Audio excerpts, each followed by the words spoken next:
Visits. तो perquisites है क्या, इसको अपने शॉर्ट से बोल सकते हैं कि दीज आर पर्क्स। तो पर्क्स होते क्या भाई, कुछ काम करने के कुछ एडवांटेज भी होते हैं। जैसे समझ, मैं अगर एमएनसी में काम कर रहा हूँ, कोई बड़ी एमएनसी में या फिर कोई बड़ी कंपनी में भी काम कर रहा हूँ नॉर्मल से भी, वहाँ पे मेरे को होता है कि भैया एक फ्री एस्प्रेसो मशीन लगी हुई होती है कि बढ़िया जाओ, बढ़िया जितनी कॉफ़ी पीनी है उतनी कॉफ़ी आप निकालो और पीते रहो, दिन भर पियो। या फिर एक और काम भी कर सकते हैं अपन कि आप जाओ और टी पैकेट्स होते हैं वहाँ पे, नए नए साले एकदम अलग अलग ब्रांड्स के लाए हुए 6-7 टाइप्स के फ्लेवर के अंदर, उसको लाओ चुरा के घर ले आओ, अपना थोड़ा सा बिहारी एक्सटेंट बाहर निकालो और लेकर आ जाओ उसको घर पे। ये क्या है, ये सब पर्क्स है कि भाई मैं वहाँ पे काम करता हूँ, उसका यहाँ पे वो फैसिलिटी है। और जैसे एक है अपने यहाँ पे ब्लिंकिट जो है, ब्लिंकिट बोल दूँ या इसको बोल दूँ मैं जोमेटो। जोमेटो के एम्प्लॉयज़ के लिए फ्री जिम मेंबरशिप है, और वो जिम भी उनके ऑफिस के अंदर ही बनाया हुआ है जोमेटो वालों ने, कि आओ पहले जिम जाओ, काम मतलब पहले एकदम ऐसे बॉडी को ऐसे ट्रेन करो, फिर आना हमारे यहाँ पे काम करने के लिए। तो ये जिम की जो कॉस्ट है, ये जोमेटो को तो आ ही रही होगी, गारंटीड है कि भाई जिम बनाए, इक्विपमेंट्स बनाए, ट्रेनर होगा, उसका पैसा देता है, तो कॉस्ट तो है। और एम्प्लॉय से ये लोग चार्ज करते हैं जीरो, एम्प्लॉय के लिए कोई चार्ज नहीं है, पर एम्प्लॉय मजे फुल ले रहा है। वहां पे जाता है भाई, पूरा एकदम सोना बाथ लेता है, फिर जिम करता है, लड़कियां ताड़ता है, एकदम ऐसे नेटवर्किंग करके ऊपर भी आता है काम करने के लिए। पर उसके लिए वो तो है कि भाई उसको कहीं पे कॉस्ट तो सेव भी हो रही है, कि अगर ऐसे कोई एवरेज सा भी जिम होता तो भाई उसके एवरेज 1100 रुपये मंथली सब्सक्रिप्शन तो जाते ही जाते हैं। तो उसके लिए तो कॉस्ट तो आ रही है जीरो एम्प्लॉई के लिए, पर जो एम्प्लॉयर है वो तो कॉस्ट बियर कर रहा है, उसको तो कुछ ना कुछ भाई वो कहीं ना कहीं से पैसा भर रहा है। तो अपन अब कर रहे हैं कि ऐसा क्या, मतलब ऐसा कौन सा वो वैल्यू होगा जो टैक्सेबल हम कर सकते हैं तो इट्स बेटा बेनिफिट के लिए। हाँ 2 मिनट रुका, मैं हो रहा है पे करके आ रहा हूँ। हाँ भाई जरूर। ओके, 2 मिनट से आ गया हूँ। हेलो। 2 मिनट का टाइमर लगा।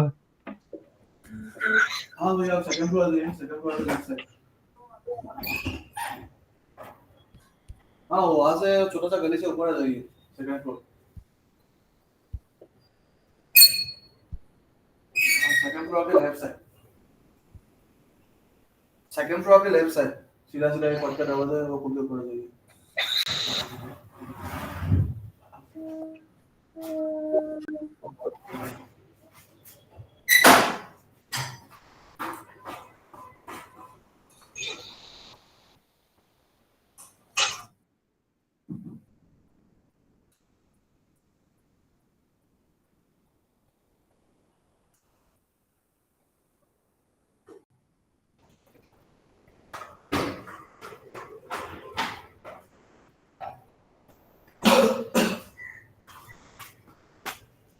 आ गया भाई, आ गया। वाह भाई, जल्दी हो गया।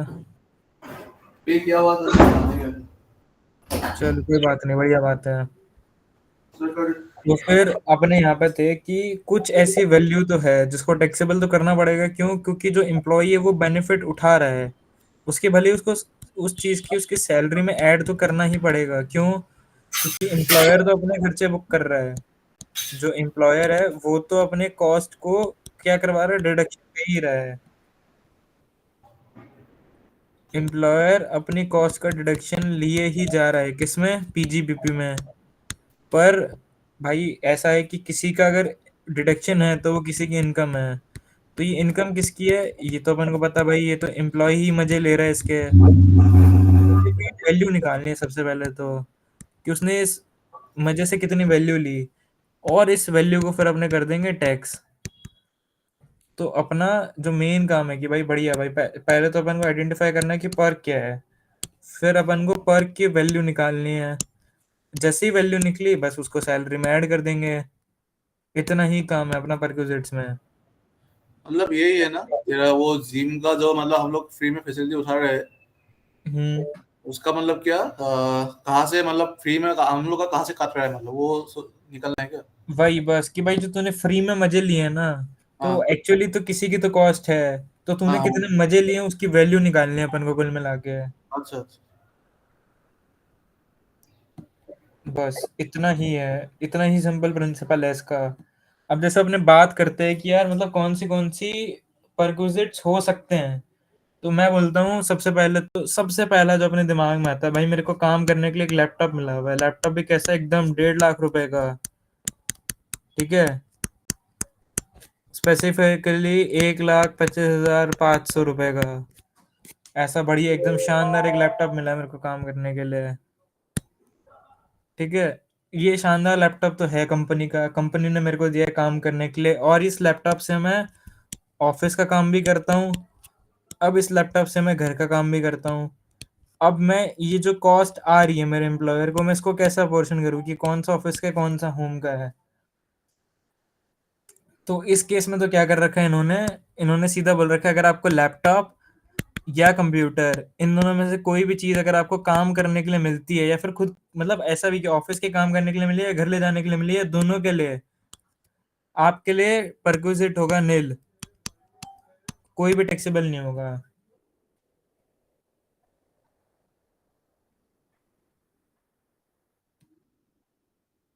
ठीक है।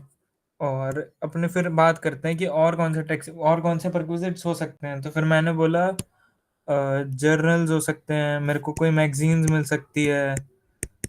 ये भी क्या है, इनके भी परक्विजिट्स को ये लोग नील ही गिनते हैं। और थर्ड है कि भाई मेरे को और क्या क्या मिल सकता है। तो मैंने बोला कि भाई मेरे को इंश्योरेंस मिल सकता है, हेल्थ का, लाइफ का। और मेरे को क्या मिल सकता है, मैंने बोला मेरे को कार मिल सकती है। मैंने बोला मेरे को एक रेंट फ्री होम मिल सकता है रहने के लिए। जो अपने गवर्नमेंट वाले वो नहीं बोलते भाई मैं तो वो रेलवे के क्वार्टर में रहता हूँ, वो क्वार्टर है क्या भाई, रेंट फ्री होम ही तो है वो उनका। फिर अपने बोलते हैं जो आईएएस को तो भाई एक लाल बत्ती वाली गाड़ी मिलती है, कार क्या परक्विजिट तो है उसका। अब तू कैसे पता करेगा कि उसकी कार की वैल्यू क्या, मतलब कितना, मतलब कार के मजे तो उठा रहे भाई वो आईएएस, और उसका टैक्स भी करेंगे अपन, पर किस वैल्यू से करेंगे वो अपन को सीखना है। इसकी परक्विजिट की कैलकुलेशन होगी, और ये बहुत मेन है। और अब फिर मैं अपने ले लेते हैं कि मतलब कि ऐसा भी होता है कई बार अपने देखते हैं कि भाई एक बार क्या होता है, बैंक वालों के केस में सबसे ज्यादा होता है कि समझ बैंक के अंदर क्या है, एक लैपटॉप है, लैपटॉप तो नहीं बोलूंगा, अपने मान लेते हैं प्रिंटर ले लेते हैं। सबसे ज्यादा तो ये प्रिंटर के साथ ही होता है कि प्रिंटर था बैंक के अंदर, बैंक में जो प्रिंटर था उसको ये लोग बैंक वाले यूज करते थे, और उसको 5 साल बाद में इन्होंने क्या किया, निकाल दिया कि भैया ये जा रहा है या तो ऑक्शन में, या फिर किसी एम्प्लॉय को खरीदना है तो बताओ हम आपको डिस्काउंट में दे देंगे या फ्री में दे देंगे। और एम्प्लॉय बोलता है नहीं नहीं साहब मेरे को दे दो, क्या आप ऑक्शन में दोगे, 5 साल पुराना सामान है, कौन तो खरीदेगा, मैं ले लूंगा। तो अपन, वो बैंक वाला बोलता है अच्छा यार ये तो अपने कर्मचारी, इससे क्या पैसे लेना, चल भाई तू फ्री में ले जा। ऐसा ही कभी मतलब एसी, कोई टीवी, या फिर कोई कोई भी रैंडम चीज के साथ में भी हो सकता है कि वो अपन को या तो यूज करने के लिए मिल गई, या फिर ऐसे ही अपन को दे दी गई, है ना। कुछ भी हो सकता है। तो अपने बस ये देख रहे हैं कि ऐसे कौन से अलग अलग केसेस होंगे जिसके अंदर अपन को टैक्स पड़ेगा, किसमें नहीं पड़ेगा। तो अभी अपने बात करते हैं सबसे पहले गिफ्ट्स की, कि मेरे को कई बार क्या होता है ऑफिस जाता हूँ, ऑफिस में गिफ्ट्स मिल सकते हैं। तो मैं बात करता हूँ गिफ्ट्स एज परक्विजिट्स की। तो इसके अंदर ये लोग सीधा कहते हैं कि गिफ्ट इज टैक्सेबल, पर कितना, अगर गिफ्ट की वैल्यू है 5,000 से ऊपर तो, ठीक है। इफ सपोज कि तेरे को मैंने दी एक सिल्वर की चेन, कि ऋतुपन मेरा एम्प्लॉय था, ये मेरे यहाँ पे काम करता था, मैंने इसको ज्वाइन होने पे, जब ये ज्वाइन हुआ मेरे यहाँ पे, मैंने इसको as an gift, as in joining gift मैंने इसको एक सिल्वर की चेन दे दी। क्या दे दी, सिल्वर की चेन। और ये सिल्वर की जो चेन थी इसकी वैल्यू थी लेट सपोज 11,000 रुपए। ना इसने मेरे को कोई पैसा दिया, पर ये मेरे लिए कॉस्ट थी। अब ये क्या है, ये गिफ्ट मिला इसको तो, पर इस पे क्या आएगा टैक्स। कैसे, क्योंकि ये 5,000 के ऊपर है तो ये पूरा का पूरा टैक्सेबल होगा। और अब इसमें क्या है, ये 5,000 क्या है, ये है ऐसा मान ले एग्जाम्शन। अब इसमें क्या है, इसमें दो ऑथर है, एक तो है ऑथर वन और एक है ऑथर टू। ऑथर वन बोलता है कि अगर आपको समझो 11,000 का भी गिफ्ट मिला है ना, तो उसमें से भी ये 5,000 रुपये माइनस कर दो, और जो भी वैल्यू आएगी 6,000 इसको टैक्स करना। और एक दूसरा ऑथर कहता है कि भैया 11,000 का गिफ्ट मिला है, ये पूरा टैक्सेबल होगा, क्यों? क्योंकि ये 5,000 से ऊपर है इसके लिए। तो इसके अंदर अपन को भैया दोनों ही करने ही पड़ते हैं। जो आईसीएआई है, जो अपना इंस्टीट्यूट ऑफ चार्टर्ड अकाउंटेंट्स है, वो इस चीज को गलत मानता है और इस चीज को सही मानता है कि पूरे 11,000 टैक्सेबल करो। पर कुछ भी कर सकते हैं भाई, अपन दोनों अल्टरनेट दे सकते हैं, और ऐसे केसेस में अपन को और लिखकर ही सॉल्व करना होता है कि दिस कुड बी हैपन और this can be happen. As a assumption डाल के काम करना होता है कि लेट सपोज कोई किसी को मतलब आइटम मिल रहा, मान ले 12,000 रुपए का, तो भाई तू एक बार कर देना कि 5,000 मैंने माइनस कर दिया और ये आ गया अमाउंट जो भी था इसके अंदर, 7,000 रुपए।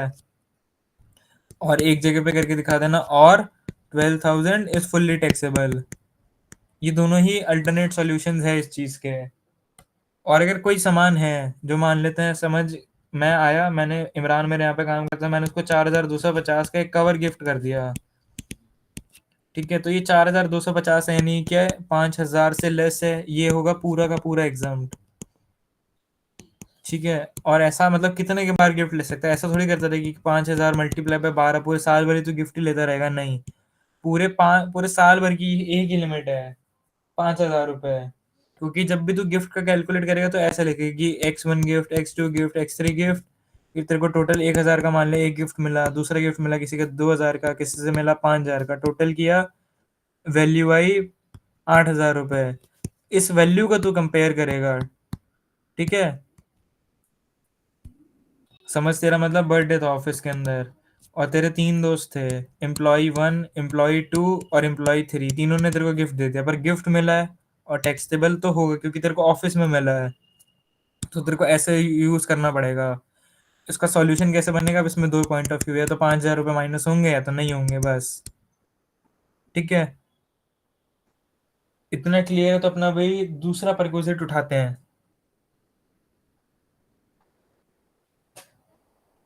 चलो, अब अपने दूसरा प्रपोजिट उठा रहे हैं जिसका नाम है क्रेडिट कार्ड फैसिलिटी। सबसे भाई आम है, मतलब यही मिलता ही रहता है ये तो। क्रेडिट कार्ड की फैसिलिटी बोल दूं या फिर मैं इसको बोलता हूँ कॉर्पोरेट कार्ड। ये क्या होता है इसके अंदर? अब दो बातें होगी। पहला, अगर ऑफिशियल पर्पस के लिए मिला है कि भैया सिर्फ ऑफिशियल परचेज ही करते, तो ऑफिशियल के लिए तो हमेशा नील रहेगा। कि भैया मान लेते हैं, जैसे लेट सपोज अगर किसी ने सूट्स देखी तो उसको पता होगा, सूट्स थी उसके अंदर हार्वी स्पेक्टर का कॉर्पोरेट क्रेडिट कार्ड था। वो लेके गया माइक और उससे कुछ खर्चा खर्चा करके आ गया। अगर वो जो एक्सपेंसेस थे वो अगर ऑफिस के रिलेटेड थे तब तो ठीक है, तब तो वो एग्जम्प्ट है। अगर वो ऑफिस से रिलेटेड नहीं थे तो उस पर टैक्स आएगा। ठीक है। अब अपने बात करते हैं कि कुछ और पर्पस के लिए यूज किया, अदर पर्पस के लिए यूज हुआ। क्योंकि हो सकता है ना कि समझ, तेरे जो कॉर्पोरेट क्रेडिट कार्ड था वो HDFC का था। अब तेरे को आईफोन खरीदना है और आईफोन पे HDFC पे चल रहा है ऑफर। कैसा ऑफर? कैशबैक वाला ऑफर। तो अपने नहीं करते कि भाई HDFC का कार्ड मिल जाए तो फटाफट खरीद लूंगा इसको। अब वो तेरा कॉर्पोरेट क्रेडिट कार्ड था, तूने क्या किया? आईफोन खरीद लिया अपने कॉर्पोरेट क्रेडिट कार्ड से, जो था 80,000 का, समझ रहा है? 80,000 का तूने परचेज खरीद लिया। अभी बोलते हैं कि कितना वैल्यू टैक्सेबल होगा, तो ये बोलते हैं कि जितना भी तेरे से वापस ले लिया गया। समझ, तेरे एम्प्लॉयर ने तेरे से कुछ नहीं लिया, तेरे पूरे के पूरे 80,000 रुपए तेरी कंपनी ने पे कर दिया। तो ये पूरे 80,000 रुपए, क्योंकि तेरा रिकवर्ड आ गया जीरो, तो ये पूरे पूरे 80,000 रुपए तेरे लिए हो गए टैक्सेबल। ठीक है। और समझ हुआ क्या था, तेरे एम्प्लॉयर ने बोला भाई 80,000 का फोन खरीदा, एक काम कर, 40,000 रुपए तू चुका दे बिल में, बाकी हम 40 कंपनी देख लेगी। तो ये जो 40,000 थे अब ये टैक्सेबल हो जाएंगे। जहां पे भी एक वर्ड आ जाएगा ना, माइनस रिकवर्ड। रिकवर्ड मतलब तूने एक जो कॉस्ट थी ना, एक्चुअल कॉस्ट का कुछ हिस्सा तूने वापस चुका दिया।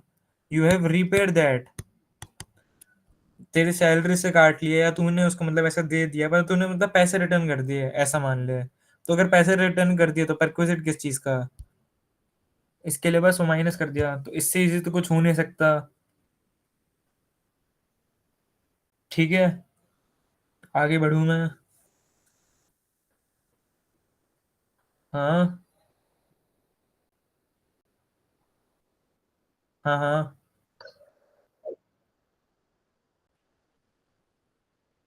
हाँ। ऐसे समझ, अभी तूने मेरे से फोन खरीदवाया, ठीक है ना? अब मान ले वो फोन था 15,000 रुपए का, 15,000 रुपए में से तूने मेरे को वापस कर दिया मान ले 5,000 रुपए, तो बची हुई वैल्यू क्या हुई?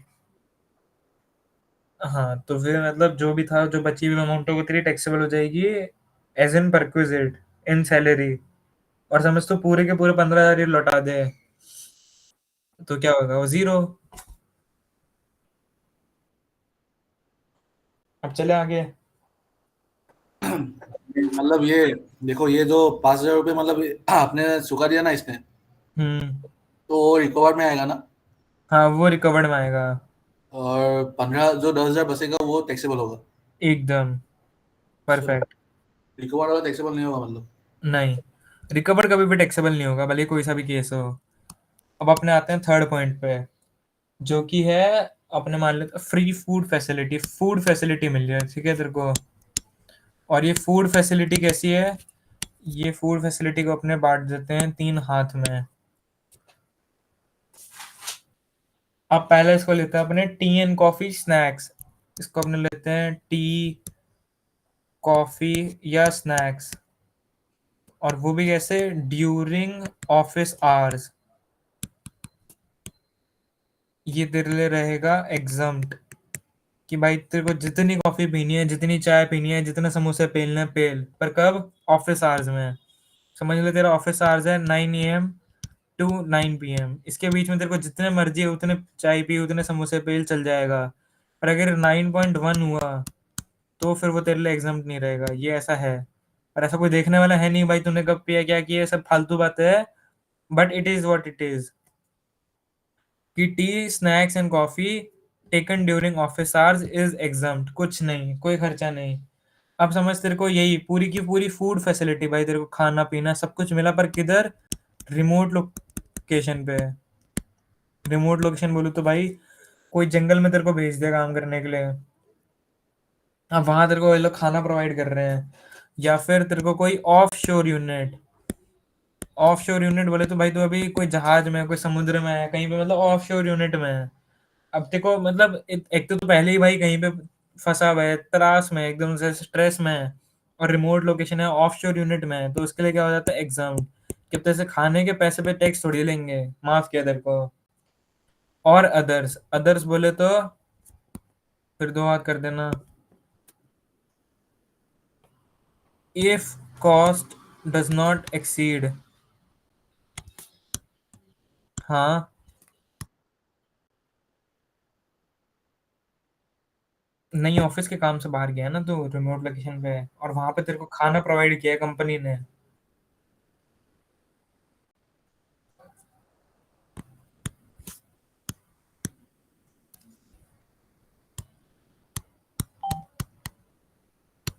ठीक है, अगर तेरे को खाना मिलता है, मतलब होता है ना अपना ऑफिस में खाना मिलता है अपन लोग को, अगर ऑफिस में खाना मिलता है और वो मील की कीमत 50 रुपए पर मील से ज्यादा नहीं है तो एग्जाम। इफ एक्सीड्स 50 रुपीज, तो क्या होगा? वो बोलते हैं कि फूड की कॉस्ट एम्प्लॉयर को, लेट सपोज XX, उसमें से 50 रुपए पर मील आप काट लेना, और जो भी अमाउंट है वो आएगा टैक्सेबल। ठीक है।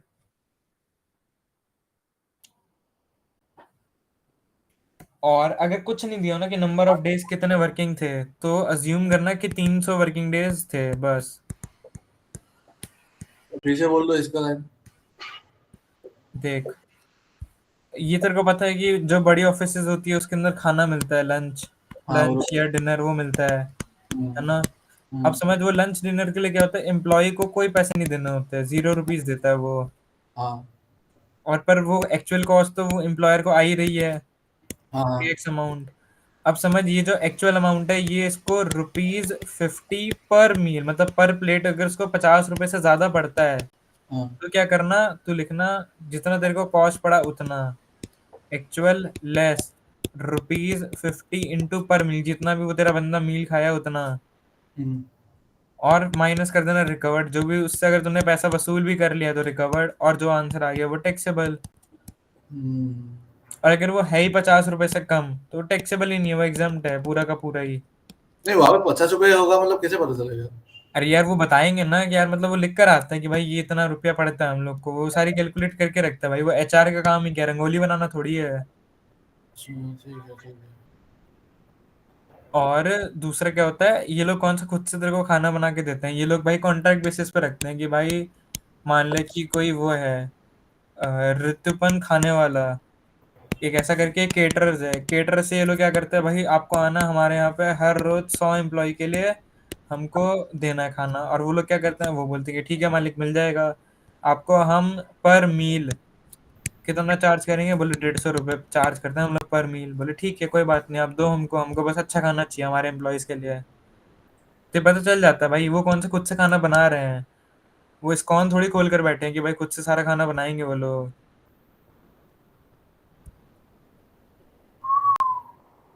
ठीक है। और एक चीज चलती है अगर पता हो तो, सोडेक्सो, एक सोडेक्सो करके एक चीज होती है जिसके अंदर आपको क्या होता है, एक फूड कूपन ही मिल जाता है डायरेक्ट ही, कि आपको जहाँ खरीदना है खरीदो, जो आपको स्विगी से खाना है स्विगी से खाओ, जोमेटो से खाना है जोमेटो से खाओ। वो लोग क्या करते हैं, आपके बस सोडेक्सो के अकाउंट में पैसे भेज देते हैं कि आपके सोडेक्सो का अमाउंट है कि 300 दिन 50 रुपए इंटू टू, 30,000 रुपये हम आपके सोडेक्सो में डाल रहे हैं, पूरे साल भर आप इसी पैसे से खाओ, भले एक दिन में खाओ 2 दिन में खाओ, जितना भी खाना है, जब खाओ खाओ। ऐसा भी होता है। और कई बार क्या होता है, वो होता है कि बड़ी कंपनी आपको मतलब बता देती है कि मतलब ऐसे क्या करती है, पहले ही आपसे टोकन कटवा लेगी कि कितना, मतलब जो रिकवर्ड वाला अमाउंट है ना, वो कैसे आता है, रिकवर्ड कैसे, वो टोकन कटवा लेती है कि भैया यहाँ पे आपको अगर खाना खाना है तो हर रोज यहाँ पे पहले 30 रुपये भरना और टोकन ले लेना। और खाने की कीमत कितनी होगी, 80 रुपये, 50 रुपये एग्जाम, 30 रुपये का वो खा लेता है, मतलब पैसे दे देता है, तो उसकी टैक्सेबिलिटी वैसे ही जीरो पड़ जाती है। ठीक है। इधर तक कोई डाउट है तो बोलो, नहीं तो आगे चलते हैं अब अपन।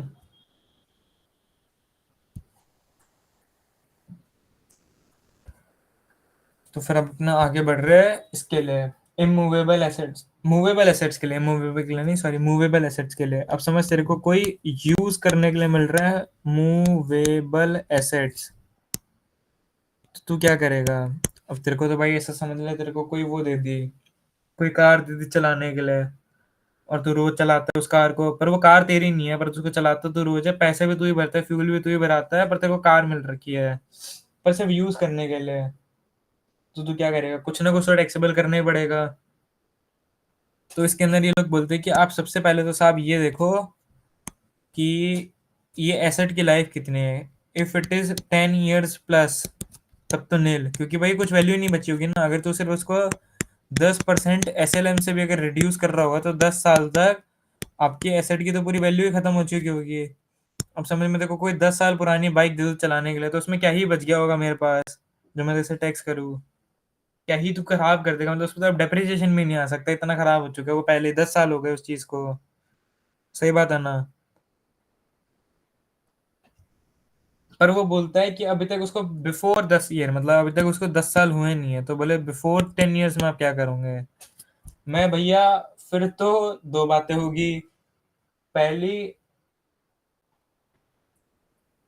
क्या असेट किसका, मतलब पता चले एसेट जो है वो खुद ही, मतलब वो अपना जो ओनर है वो भाड़े से लेकर आया, तो वो देखते हैं कि एम्प्लॉयर ओन्स द एसेट, और ये है कि एम्प्लॉयर खुद भी उसको भाड़े पे लेकर आया, एम्प्लॉयर हायर्स, तो हायर्स के केस में कुछ नहीं, एक्चुअल हायर चार्जेस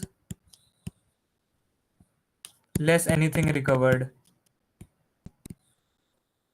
और इस केस के अंदर होता है 10% of cost to employer less recovered.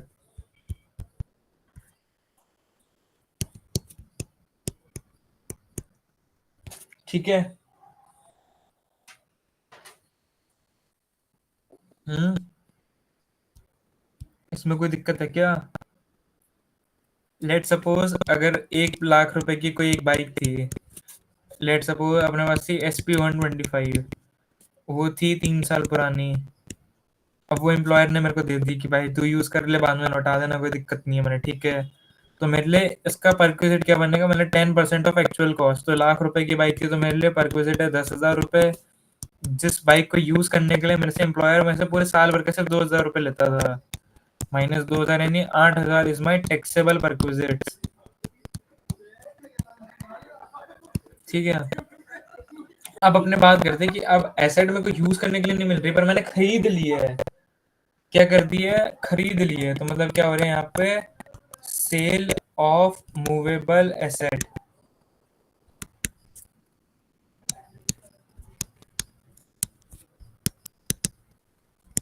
तो इसके अंदर क्या करना है, इसके अंदर होगा भाई थोड़ा सा दिमाग लगाना पड़ेगा। वो बोलता है कि पहले तो आप बांट लो कि आपको एसेट क्या मिल रहा है।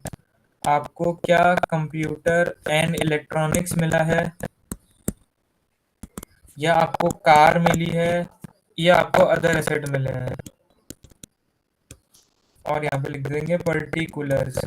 तो सबसे पहले तो लिखना परचेज प्राइस, मतलब इसकी कॉस्ट लिख देना कि कॉस्ट टू एम्प्लॉयर, कि एम्प्लॉयर ने खुद ने कितने की खरीदी थी। इधर इधर और इधर लिख देना।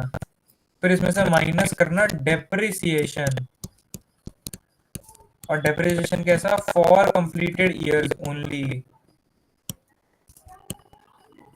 डेप्रिसिएशन माइनस करने के बाद में जो भी अमाउंट आएगी उसमें से माइनस करना रिकवर्ड, या बोल दो तो मतलब अपन ने जो पे किया उसको खरीदने के लिए। ऐसा नहीं होता कि भाई जो फ्रिज था, मतलब मेरे पास, मेरे एम्प्लॉयर के पास में फ्रिज था, 4-5 साल उसने यूज किया, मैंने डेप्रिसिएशन माइनस किया उसमें से, और मेरे एम्प्लॉयर ने मेरे को बस ₹2,000 में फ्रिज बेच दिया। तो रिकवर्ड अमाउंट क्या थी मेरे लिए, ₹2,000। या फिर इसको बोल दूंगा मैं सेल वैल्यू।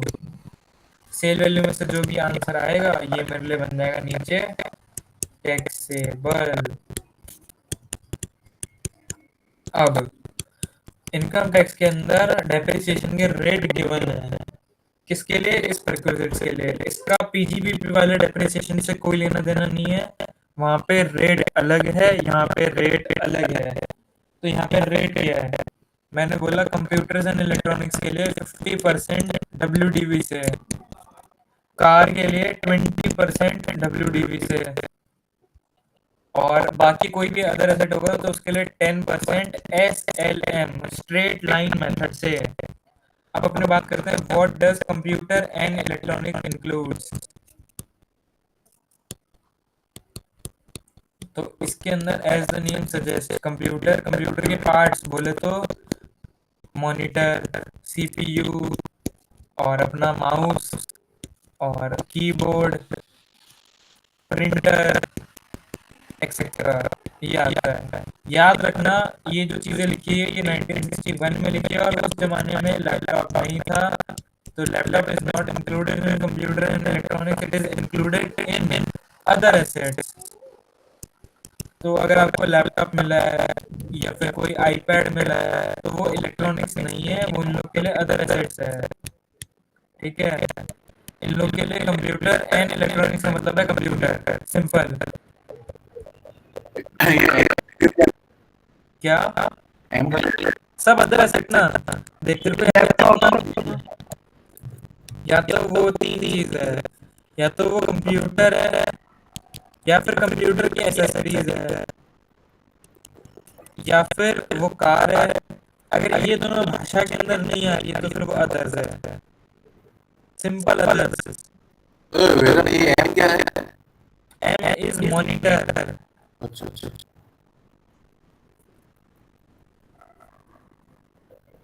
अब आपने इस पे एक छोटा क्वेश्चन कर लेते क्योंकि इस पे क्वेश्चन आ जाता है। ठीक है। मेरे पास है एम्प्लॉई A, B और C, और मैंने इनको अपने कुछ कुछ एसेट्स बेची है। तो एसेट्स क्या क्या बेची है, एक मैंने बेचा है कंप्यूटर, जो मेरे लिए कॉस्ट प्राइस इसकी थी वो थी 1,00,000 रुपए, और इसको मैं खरीदा कब था, मैं इसको खरीदा था 2022 में, 2022 का 1 अप्रैल 2022 को। अब मैं इसमें सेल कब कर रहा हूँ, इसको मैं कर रहा हूँ 2024 1 फरवरी को सेल। ये तो था मेरा एक का केस। एक्चुअली ऐसा हो सकता है सबके लिए ये सेम है, परचेज डेट सेम है, और सेल डेट भी सेम है सबके लिए, ठीक है। और सेल्स वैल्यू, और अब मैंने बी को जो बेचा, मैंने बी को बेची है मेरी एक कार 10 लाख में है। मतलब कॉस्ट प्राइस मैंने 10 लाख की खरीदी थी, और डेट सब कुछ सेम है, ठीक है। और सी को मैंने बेचा है, लेट्स सपोज एक रेफ्रिजरेटर है, रेफ्रिजरेटर की कॉस्ट थी 30,000 रुपये, डबल डोर का सैमसंग था, सेम डेट सेम, मतलब ये जो डेट है परचेज की सेल की वो सेम है। और सेल वैल्यू क्या है, सेल वैल्यू है इस केस में 30,000 रुपये, इस केस के अंदर है मेरी 2 लाख रुपए, और इस केस के अंदर मेरी है 20,000 रुपये। अब तुमको निकालना है टैक्सेबल और रिक्विजिट।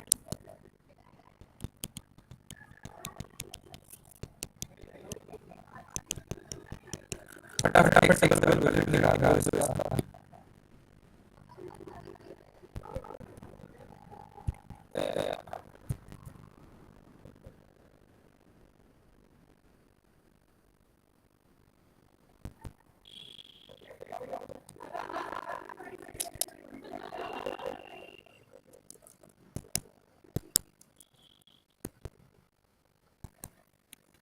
ये निकाल दो फटाफट। We have started to get answers. Agent error 20,000 in computer. Let's hear all of them.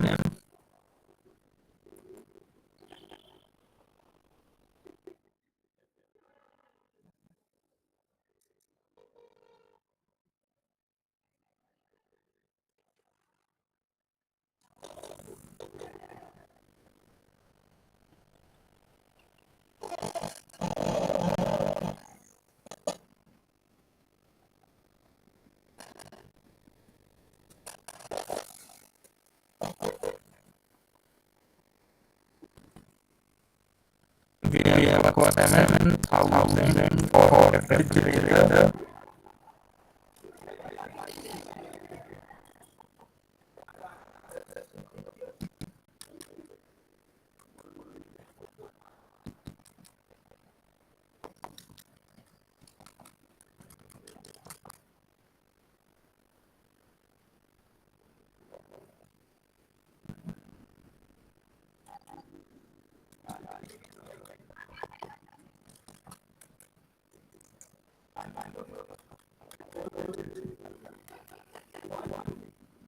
सिर्फ एक ही आदमी गड़बड़ रहा है, बाकी सब सवाल है।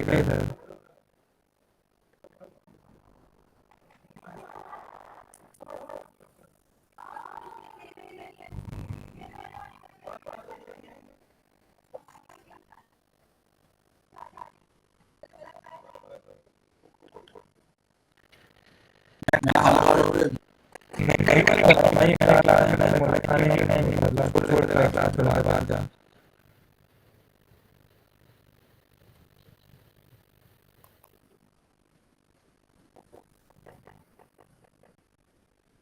एक एक बोल रहा है, एक एक ने बोला कंप्यूटर 40,000। हाँ मैं जी कृष्णा।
हाँ जी, बस इतना ही अटेम्प्ट हो रहा है क्या? कोई बात नहीं भाई, जिसने भी ट्राई किया उसको बढ़िया है, जो साला खाना खा रहा है भाई जीवन में खाने खाते रहिए, आपसे उम्मीद करना बेकार है। अब ठीक है। नहीं नहीं नहीं, सुनना तू अकेला, तू सुन बहन चो। ठीक है, मैं नहीं खाऊंगा। हाथ में मतलब अभी कुपी में मैं ऐसा कर लूं। मैं देख रहा हूँ ना लाउडा। वो देखने से क्या होगा भाई, जब तक तू नहीं करेगा फिर नहीं आएगा, फिर तू 10 बार उसको पूछेगा कि भाई ये क्या हुआ ये क्या हुआ, फिर कुछ नहीं होने वाला ना भाई, बात वो है। करूंगा ना, मैं करूंगा ना लाउडा। बेटा सुना क्यों रहा है मुझे? नहीं करना क्लास, मत कर बहन चो।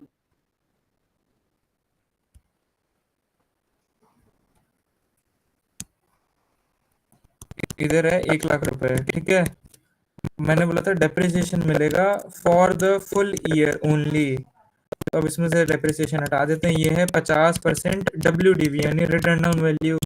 आई होप सो कि सॉल्व करना आता है। तो इसमें से 50% WDV डायरेक्ट आ गया अपना 50,000 रुपये फॉर द ईयर, कौन सा?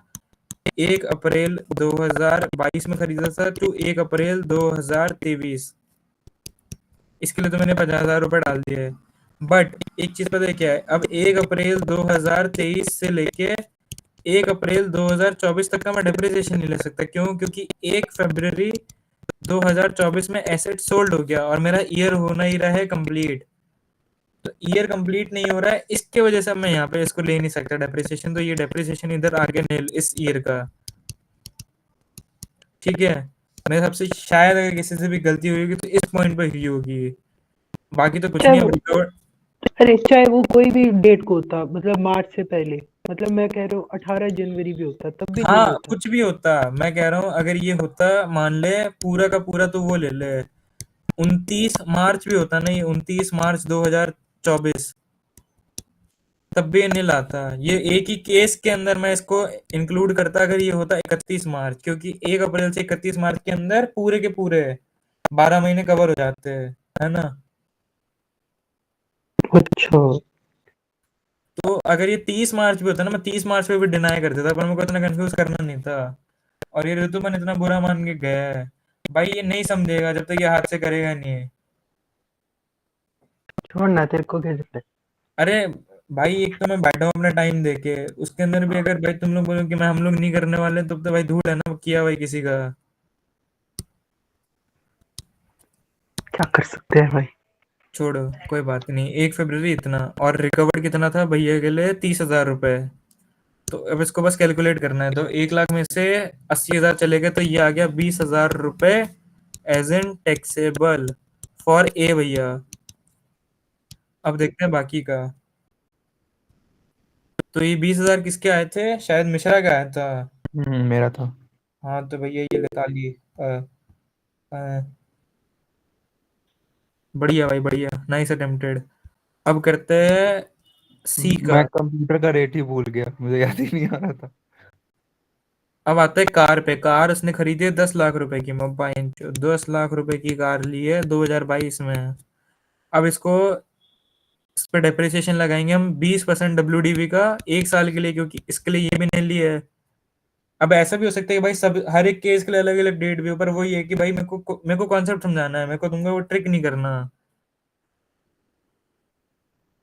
यहाँ पे मैंने 20% से WDV लिया, तो 20% हुए इसके 2 लाख रुपए, आई गेस, है ना। यहाँ पे डेप्रिसिएशन 0, यहाँ पे रिकवर्ड है 2 लाख रुपए और, तो 2 लाख 2 लाख 4 लाख, 4 लाख में 10 लाख में से 4 लाख गए, 6 लाख रुपए टैक्सेबल। ठीक है, हाँ 2 लाख ही होते हैं। और अब आते हैं जिसका भी था भाई ये बुरा ही गलत है, कोई बात नहीं। अब अपने लेते हैं रेफ्रिजरेटर को, जो क्या था, जो था 30,000 रुपए का रेफ्रिजरेटर। इसमें 1 साल का डैप 10% SLM से। SLM का क्या मतलब हुआ? ये 30,000 रुपए है, ये अब अगले 10 साल तक 3-3 हजार रुपए माइनस ये होगा बस, है ना। SLM सॉल्व करना आता है ना। इसमें तो भाई मतलब कुछ काम का नहीं था, क्योंकि नेक्स्ट ईयर तो वैसे भी नील लेवर ना, यहाँ पे पता चलता असली गेम तो। वो जब अब खुद से करना ना तब समझेगा कि मैं क्या कहना चाह रहा हूँ। क्वेश्चन आएंगे, बीकॉम में आता है भाई ऐसे क्वेश्चन। 30,000 में से 3,000 गए 27,000, और 27,000 में से रिकवर्ड कितना है? 20,000, तो ये आंसर आ गया यहाँ पे 7,000। तो जिसका भी 7,000 आंसर था परफेक्ट, ये भी था परफेक्ट, ये गलत है, ये गलत है, ये गलत है, ये गलत है, ये गलत है। ठीक है, आई होप सो समझ में भी आ गया होगा कि भाई क्या गलती थी और क्या अपन को करना है। ठीक है, नाइस। और रिकॉर्डिंग चालू है ना? ठीक है, अब अपने करते हैं इंटरेस्ट फ्री या कंसेशन लोन। ये एक्चुअली मैं करवा चुका हूं पहले ही, बेसिक्स ऑफ सैलरी के अंदर, जो एक परक्विजिट्स है, interest and slash concessional loan.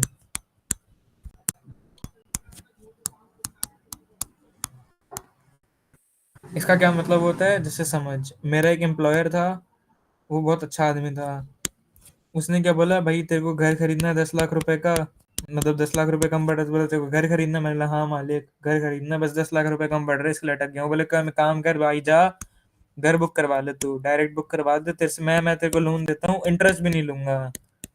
मैं, अरे भाई मालिक मालिक, एकदम ऐसा हाथ पैर जोड़ दिए, फिर गया घर बुक करवा के आ गया। पर पता है, इस पूरे ट्रांजेक्शन में एक ही जने को दिक्कत हुई, सिर्फ एक जने को, जिसका नाम है ये, बस इसको दिक्कत हुई। ये भाई हर मेरे काम में टांग अड़ाती है। ये बोलती है कि भैया ठीक है, आपने 10 लाख रुपए ले लिए, इंटरेस्ट फ्री ले लिए, चलेगा, एक काम करो, बस जो आपको ये जो वैल्यू डिराइव हुई है ना, इस पर आप टैक्स भर दो। मैंने वैल्यू खाएगी, एक तो भाई मैं अपने एम्प्लॉयर के हाथ पर जोड़ लिया, उसके बूट चाट ली मैंने पूरी, वैल्यू खाएगी।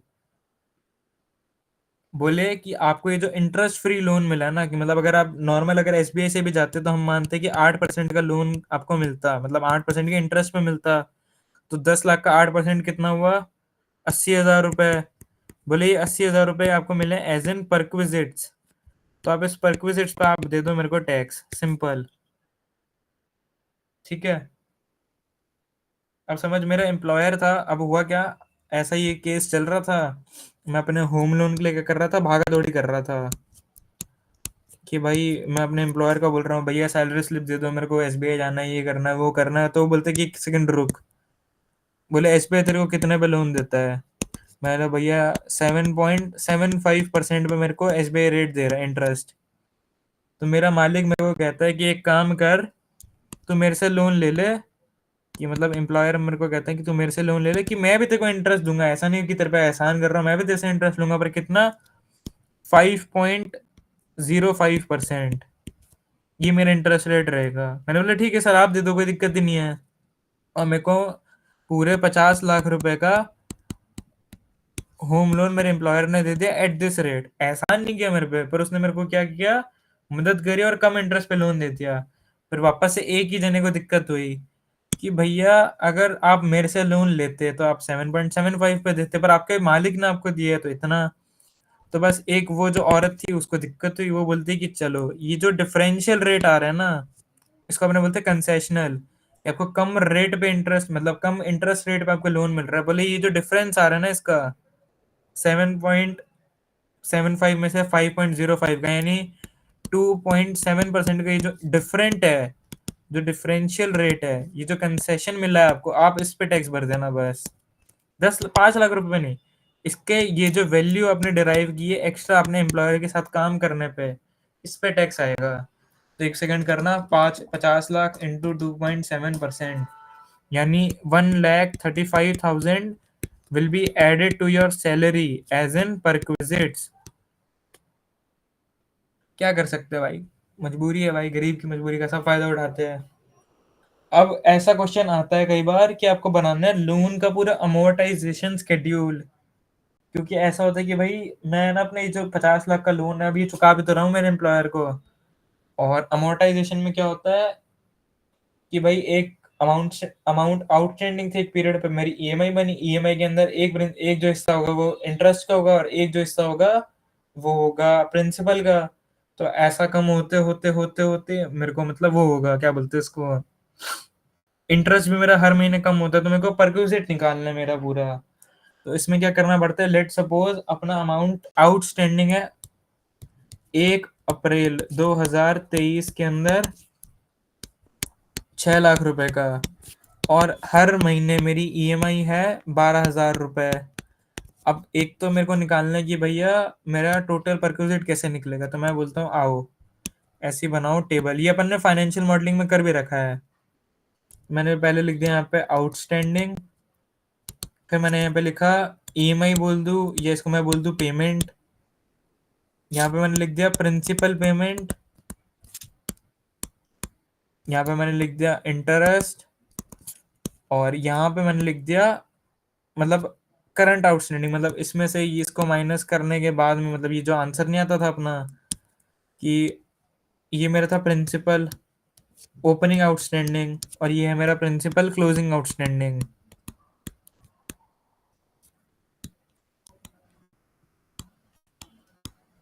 अगर इस फॉर्मेट में कोई दिक्कत है तो बताओ, फिर अपना आगे चलते हैं।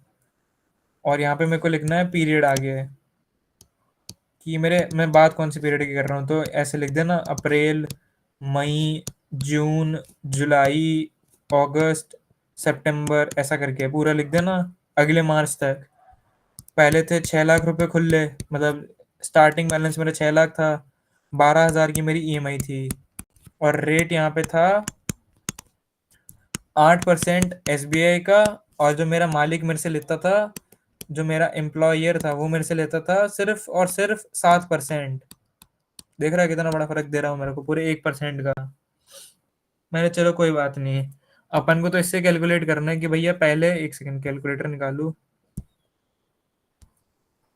पूरे 6 लाख रुपए के ऊपर 7% divide into sorry divide by 12, पूरे 3,500 रुपए का मेरा इंटरेस्ट आएगा मेरे पहले महीने में, है ना।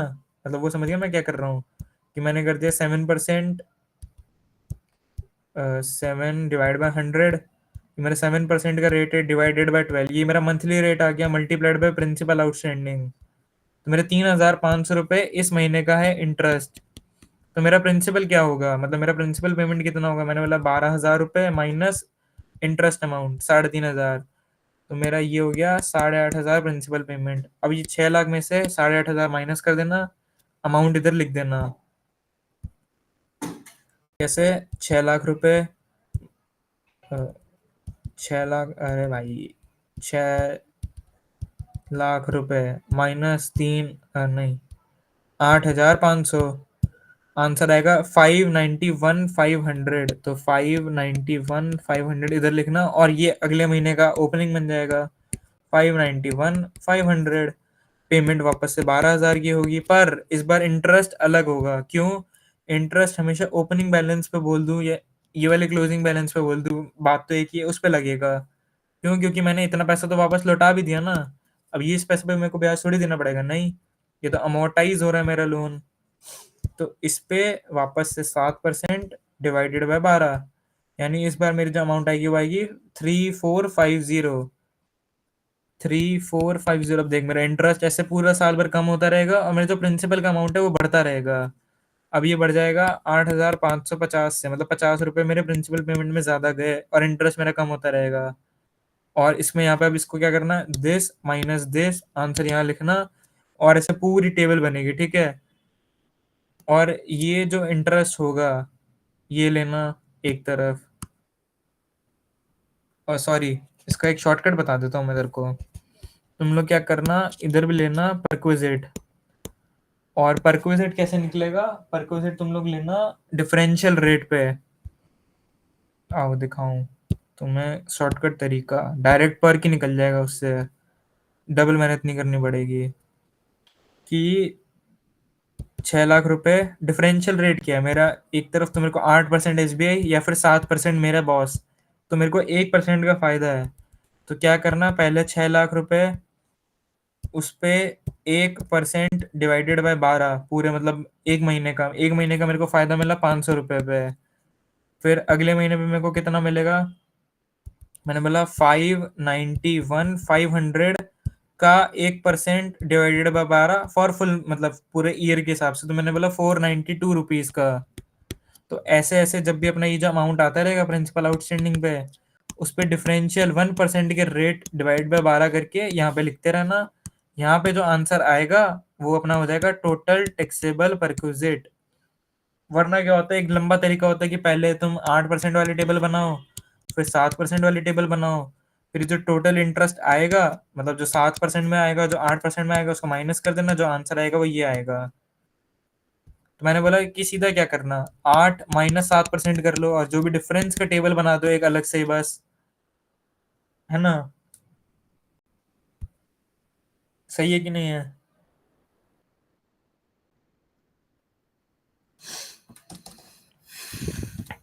बढ़िया बढ़िया।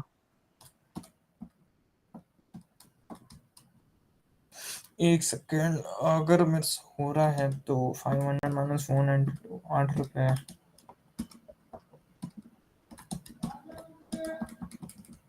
हाँ, अब मैं इसका एक और तुमको बढ़िया तरीका बता दूं कि ये परक्विजिट की तुमको पूरी टेबल बनानी नहीं पड़ेगी। तुम लोग क्या करना, पहले देखना, पहले वाला तो निकालना ही पड़ेगा। 492 निकाल लिया, अब देखना डिफरेंशियल रेट क्या है, मैंने 8 रुपए है। अब हर महीने क्या होगा, हर महीने पेमेंट करने से 8 रुपए का इंटरेस्ट कम आने लगेगा। मतलब जैसे पहले 500 था, फिर 492 हुआ ना, अब अगले टाइम पे 492 -8 होगा, 484, फिर वापस 8 -8, फिर -8, फिर -8, फिर -8, ऐसा गिरता रहेगा ये तो समझ रहे हो क्यों? क्योंकि यहाँ पे जो इंटरेस्ट है ये भी गिर रहा है। क्यों? क्योंकि यहाँ पे प्रिंसिपल वो अपने रीपे कर रहे हैं, और डिफरेंशियल रेट सेम है। तो इसमें बस क्या करना है, बस -8 करते रहना हर पूरे पीरियड के अंदर। कैलकुलेटर पे लेना 500 -8, और ऐसे दबाते रहना, equal to equal to equal to equal to, हर आंसर आता रहेगा, उसको नोट करना, और तुम्हारा टोटल टैक्सेबल परक्विजिट आ जाएगा। ये रहा एग्जाम में क्रैक करने का तरीका, सबसे इजी, सबसे बेस्ट। अब क्या तुम मेरे साथ हो तो आगे बढ़ते हैं। और द मोस्ट, क्या बोल रहा हूं मैं, द मोस्ट इम्पोर्टेंट परक्विजिट, जिसको कहते हैं कार, जो भाई एकदम ऐसा जीना हराम कर देता है कई बार तो लोगों का, वो कार करते हैं। मैं है बहुत इजी भाई, बेफालतू में उसको हाइप अप कर रखा है, क्यों? क्योंकि केसेस बहुत है। तो अपने कार को करते हैं, और ये इंपॉर्टेंट, और ये आएगा भी भाई, मतलब कार अगर नहीं आई तब तो भाई बहुत ही बेकार बात हो जाएगी। तो कार के लिए सबसे पहले तो वापस से दो हाथ, अरे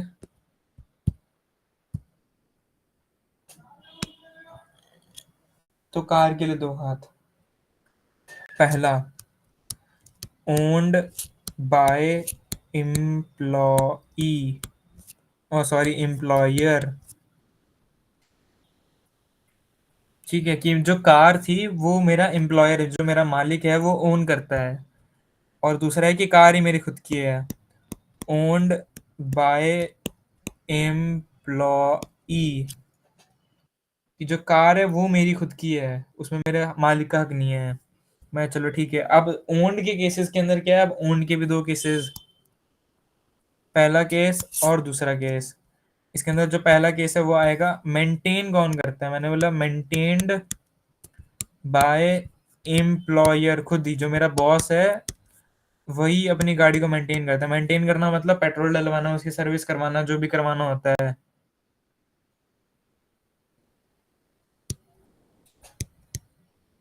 और फिर मैंने बोला नहीं नहीं भाई, मेंड क्यों लिखा भाई, छी,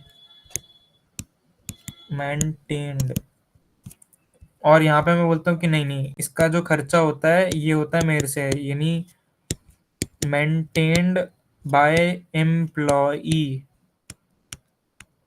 अब इसमें ले लो 3 केस और, कि इस गाड़ी का यूज क्या क्या है। मैंने बोला फॉर ऑफिशियल पर्पस ओनली, कि मतलब मेरे को गाड़ी मिलती है बस किसके लिए, सिर्फ ऑफिशियल पर्पस के लिए। कि भाई क्लाइंट के घर पे जाना होता है तो मैं अपनी खुद की साइकिल लेके तो जा नहीं सकता। मैं क्या करता हूँ, मेरे बॉस की लंबरगिनी लेके चला जाता हूँ, वो इम्प्रेस हो जाता है कि साला कि आर्टिकल असिस्टेंट है वो भाई लंबरगिनी में आ रहा है। तो कहता है कि सिर्फ ऑफिशियल के लिए मिल रहा है। मैंने बोला हाँ, तो बोले नील, कि अब इसमें आपने कोई बेनिफिट तो उठाया ही नहीं, आप तो काम करने गए थे, काम करके वापस आ गए। वो तो आपकी मार्केटिंग टेक्निक है लंबरगिनी में घूमने की, उससे हमको क्या लेना देना। ऑफिशियल पर्पस के लिए नील। अब मैं बोलता हूँ कि आपको सिर्फ पर्सनल पर्पस के लिए मिली है। क्या मिली है? सिर्फ पर्सनल पर्पस के लिए। अरे क्या लिखती है, फिर क्या होगा? तो मैंने बोला सीधी बात ये है ना, तेरे को कहीं देखा देखा सा लगेगा, 10% ऑफ एक्चुअल कॉस्ट। और इसमें बस एक चीज और डाल देना, एड मेंटेनेंस कॉस्ट क्योंकि मेंटेनेंस तुम्हारा बॉस करा रहा है, लेस रिकवर्ड।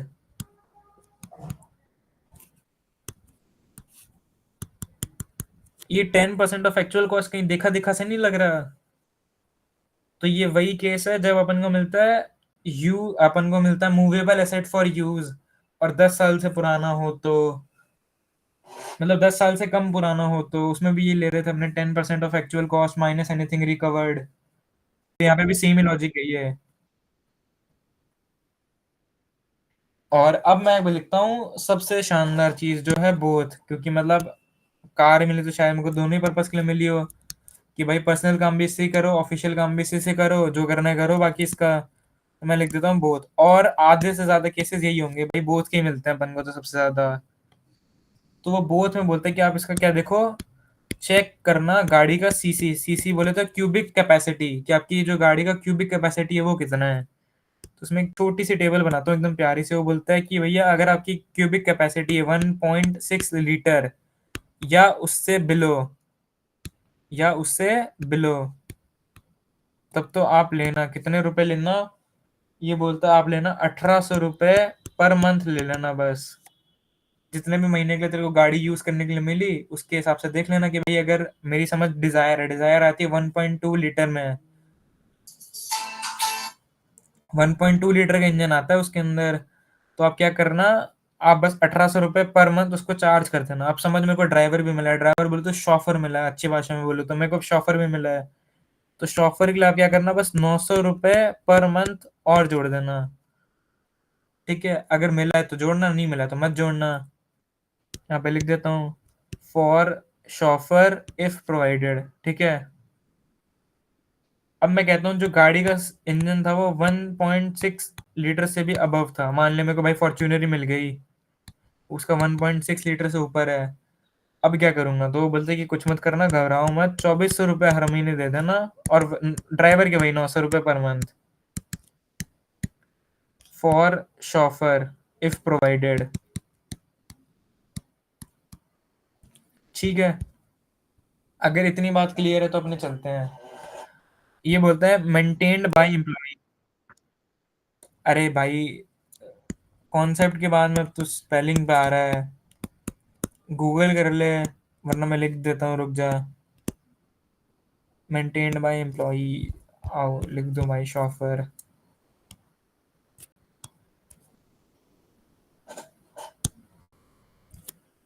ठीक है, दिखवा ही ले भाई तू मेरे से पूरा। अब कुछ गलती भी हो सकती है भाई, मैं कौन सा कोई परफेक्टलिस्ट हूँ, कौन सी मैंने वो वीआर सी पढ़ी है भाई। तुम लोग देख लेना भाई गूगल करके, मैं स्पेलिंग में बहुत खराब हूँ। ये मेंटेन बकचोदी कर रहा है इमरान। मेंटेन्ड बाय एम्प्लॉय के अंदर सिर्फ एक ही केस है, वो है बोथ का। कि भाई अगर एम्प्लॉय मेंटेन कर रहा है तो इसका मतलब सीधा सीधा ये हो सकता है कि भाई वो ऑफिस के लिए थोड़ी खर्चा करेगा यार अपने जेब से।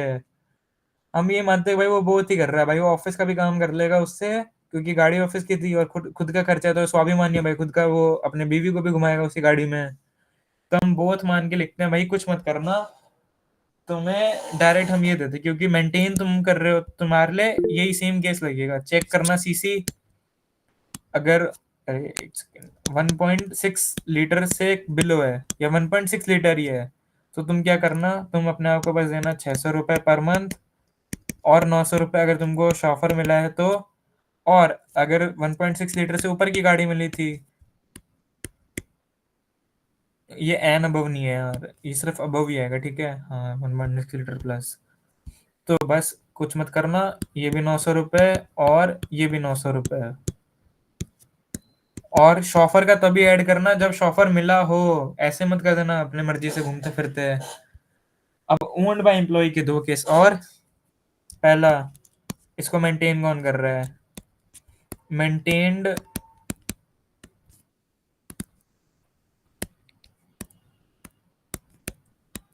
Maintained by employee. एम्प्लॉई के लिए डबल ई लिखा हूं, ठीक है, कि मतलब जो जिसकी कार है वही खुद मेंटेन करता है। इसमें क्या टैक्स करेगा बे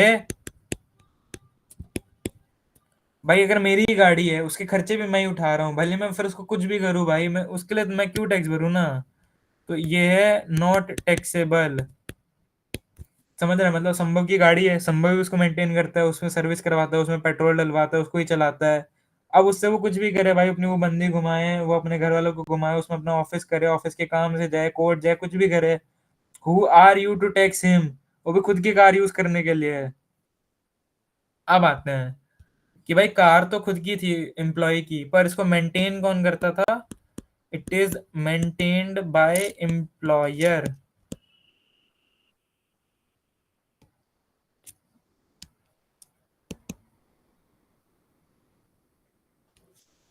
एम्प्लॉयर मतलब मालिक, मालिक खुद उस गाड़ी को मेंटेन करता है, मतलब उसके सर्विस का खर्चा मालिक देता है, उसके पेट्रोल का खर्चा या रिपेयर के खर्चा या जो भी मेंटेनेंस चाहिए उसको, वो मालिक खुद देता है। तो इसके अंदर क्या होगा, इसमें वापस से 3 केस बनेंगे।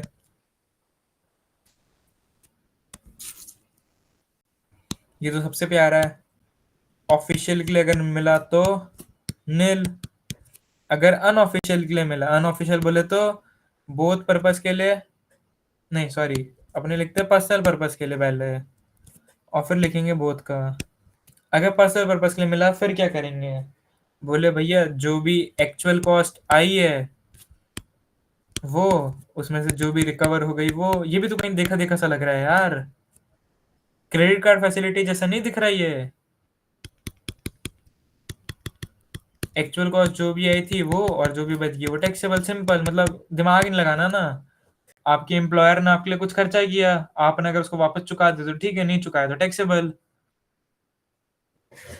और अगर बोथ पर्पस के लिए, तो बोथ पर्पस के लिए क्या होगा, इसके अंदर उल्टी उल्टी गणित है। मतलब कैसे? समझ, एक्चुअल कॉस्ट कुछ थी, एक्चुअल कॉस्ट थी एक्स एक्स एक्स अमाउंट, उसमें माइनस कर, तो क्या माइनस करियो, उसमें तेरे को माइनस करना है 1800 रुपये पर मंथ, या फिर क्या बोलते हैं इसको, 2400 रुपये पर मंथ, सीसी देख के, है ना।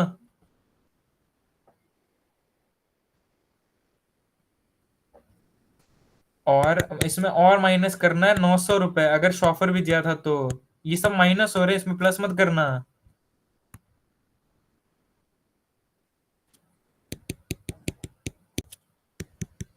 और ये माइनस क्यों कर रहे हो वो बताऊं, कि समझ गए? नहीं। मैं बताता हूँ, अब देख ये क्या बोल रहा है, आपने जो गाड़ी यूज की है वो की है बोथ पर्पस के लिए, तो कुछ ऑफिशियल भी और कुछ अनऑफिशियल भी। अब तो सेग्रीगेट तो कर नहीं सकता, तो ये बोलता है कि भाई ऑफिशियल के लिए अगर आपने यूज किया तो आपके एम्प्लॉयर को आपको पैसा देना चाहिए, और अनऑफिशियल के लिए आपने यूज किया, अपने खुद के पर्पस के लिए यूज किया, तो आपको अपने एम्प्लॉयर को पैसा देना चाहिए। The relationship should go in both hands. तो ये बोलता है एम्प्लॉयर ने आपके लिए कुछ खर्चा किया, बोले हाँ, तो आप एक काम करो, आपको भी कुछ मिलना चाहिए और एम्प्लॉयर को भी कुछ मिलना चाहिए, तो अपने क्या करते हैं, एक्चुअल खर्चा उसने दे दिया आपको, अब आप उसको क्या दोगे? हम बोलते हैं 1800 रुपये या 2400 रुपये पर मंथ, जो हम बोथ के केस में हम लोग दे रहे थे वो हम वापस ले रहे हैं। सिंपल, 1800 2400 डिपेंडिंग अपॉन सीसी, और 900 रुपये per month if chauffeur provided, बस फर्क आ गया। ठीक है, अब एक बार अपने बस ओवरव्यू ले लेते हैं कार का, लास्ट और सबसे इम्पोर्टेंट परक्विजिट, सबसे बड़ा परक्विजिट अपन कर चुके हैं और अपन को पता भी नहीं चला, जो है कार। और कार का नाम भाई लोगों को कई बार एक आध दिन लग जाता है। कार, कार का मैंने बोला दो पार्ट, या तो एम्प्लॉयर ओन करता है या हम ओन करते हैं। एम्प्लॉयर ओन करता है तो फिर दो बातें होगी, या तो एम्प्लॉयर ही मेंटेन करता है या फिर मेंटेन हम लोग करते हैं। तो हम कहते हैं कि भैया अगर मेंटेन ही अगर हमारा एम्प्लॉयर करता है तो फिर 3 बातें हो सकती है, या तो ऑफिशियल पर्पस के लिए हमको कार मिली है, या पर्सनल पर्पस के लिए मिली है, या बोथ। ऑफिशियल है तो नील, पर अगर पर्सनल पर्पस है तो वही 10% of actual cost plus maintenance charges less anything is recovered. What it. अब अगर बोथ केस है कि भैया अगर आपका हो रहा है बोथ, बोथ में क्या करना, पहले आप देखना सीसी, अगर 1.6 से नीचे है तो 1800 रुपये पर मंथ और 900 रुपये इफ शॉफर प्रोवाइडेड, और अगर 1600 सीसी से ऊपर है, 1.6 litre is equals to 1600 CC. ठीक है, अगर 1600 सीसी से ऊपर है तो 2400 रुपये पर मंथ और 900 रुपये इफ शॉफर इज प्रोवाइडेड। अब गाड़ी तो थी एम्प्लॉयर की, मालिक की गाड़ी थी, अंबानी साहब की गाड़ी थी, पर मिली मेरे को है। पर इसको जो मेंटेन करता हूँ ना वो भी मैं ही करता हूँ, इसके पेट्रोल मैं भरा रहा हूँ, सर्विस मैं करा रहा हूँ, सब कुछ मैं कर रहा हूँ। तो बोलते हैं कि अब आपके लिए हम देते हैं छूट। कैसी छूट? 1.6 लीटर से अगर कम है तो बस आप 600 रुपये भरना, मतलब 600 रुपीज पर मंथ। ये क्या है, ये अपने निकाल रहे हैं पर की वैल्यू निकाल रहे हैं फॉर टैक्सिंग इट। ये चीज पता है ना ये क्यों निकाल रहे हैं अपने? और 900 रुपये इफ शॉफर इज प्रोवाइडेड। और अगर 1600 सीसी से ऊपर है तो 900 रुपये पर मंथ, और 900 रुपये per month if chauffeur is provided. क्या तुम मेरे साथ हो? अब अपने आते हैं दूसरे केस पे कि भाई गाड़ी मेरी है पर इसको मेंटेन भी मैं करता हूँ, तो भाई तेरे को क्या? हाँ, एक सेकंड आया। हाँ, तुम लोग देखना इसको, तुम लोग चार्ट वार्ट देखो, जूम कर लो अपनी स्क्रीन को खुद से।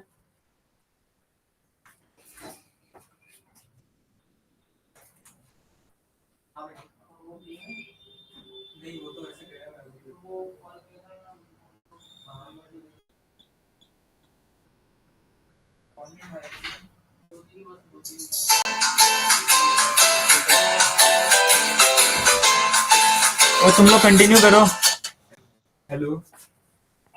हाँ पापा। ओए शशांक, हेलो हेलो। ठीक है पापा। हमारा क्या होगा? ठीक है। Admit card yup. और बोल तो देखता हूँ कल। किसी वाला वो तो हमारे यहाँ पे अबे कल थोड़ी ना जाएगा तू, क्यों? तो हमारा एक्सपेरिमेंट पागल है क्या? कल तो इमरान जैसों के लिए। क्योंकि तो किसी वजह से तो सलोनी को तो मिल गया ना, उसका तो 41 ही था। अबे उसको लेकिन वो मेडिकल का मिला है ½ %, और उसके बाद उसकी सोसाइटी को मिला है, सोसाइटी ने देख के उसके 50% हुआ है भाई। तो मैं भी तो सोसाइटी में हूँ। अबे तूने कौन सा योगदान दिया सोसाइटी में? तेरी यार अटेंडेंस मैं कहाँ है सोसाइटी की? नहीं, मेरी सोसाइटी योगदान दे रही है, मैं दे रहा हूँ। कंटेंट एंड मार्केटिंग कंटेंट बना के देता हूँ मंथली। कौन सा कंटेंट भाई, जाता है तू? ऑनलाइन चैट जीपीटी से कॉपी कहाँ देन चैट पेस्ट। जीपीटी है ना? यार इतना आसान थोड़ी ना है। ए इमरान,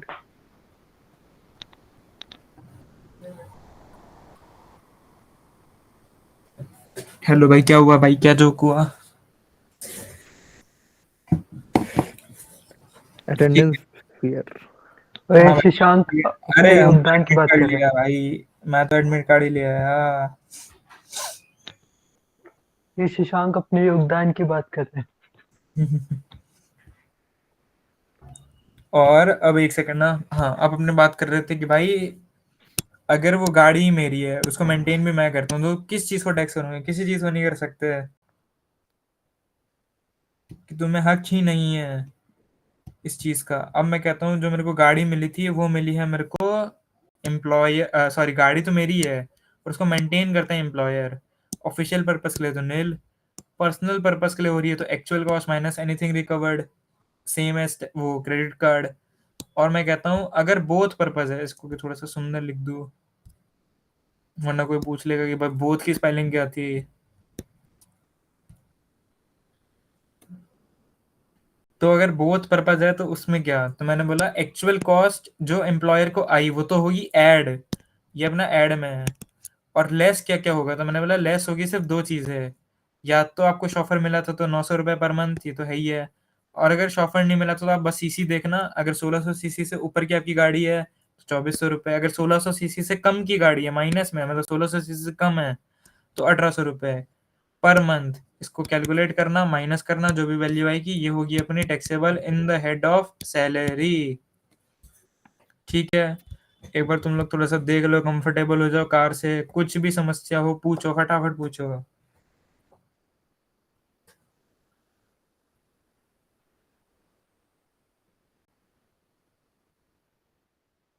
और एक चीज और, अगर कोई भी अपन को व्हीकल मिलता है, कोई दूसरा मतलब कार नहीं मिली, बाइक मिल गई, क्या होगा? वही 10% of actual cost minus anything recovered, है ना?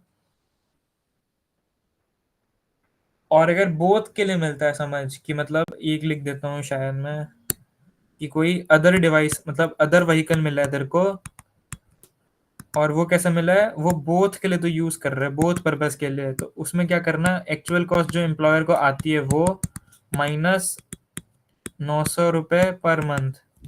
ये आएगा नहीं बीकॉम में, बस ये मैं बता के रख रहा हूँ।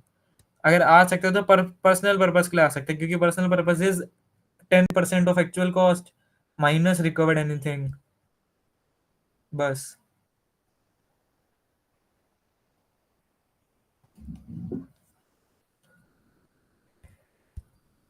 ठीक है, अब अपने आते हैं, देखते हैं अब क्या बचता है अपने पास परक्विजिट्स में। हम्म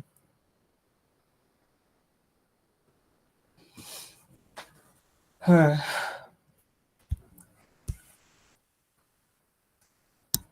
तेरे को क्या मिली है, तेरे को कोई क्लब फैसिलिटी मिली है, एक मिनट। हाँ, तेरे को क्या मिली है, तेरे को मिली है क्लब फैसिलिटी या फिर हेल्थ फैसिलिटी। क्लब मतलब भाई ढिंचैक ढिंचैक नाचने वाला क्लब नहीं।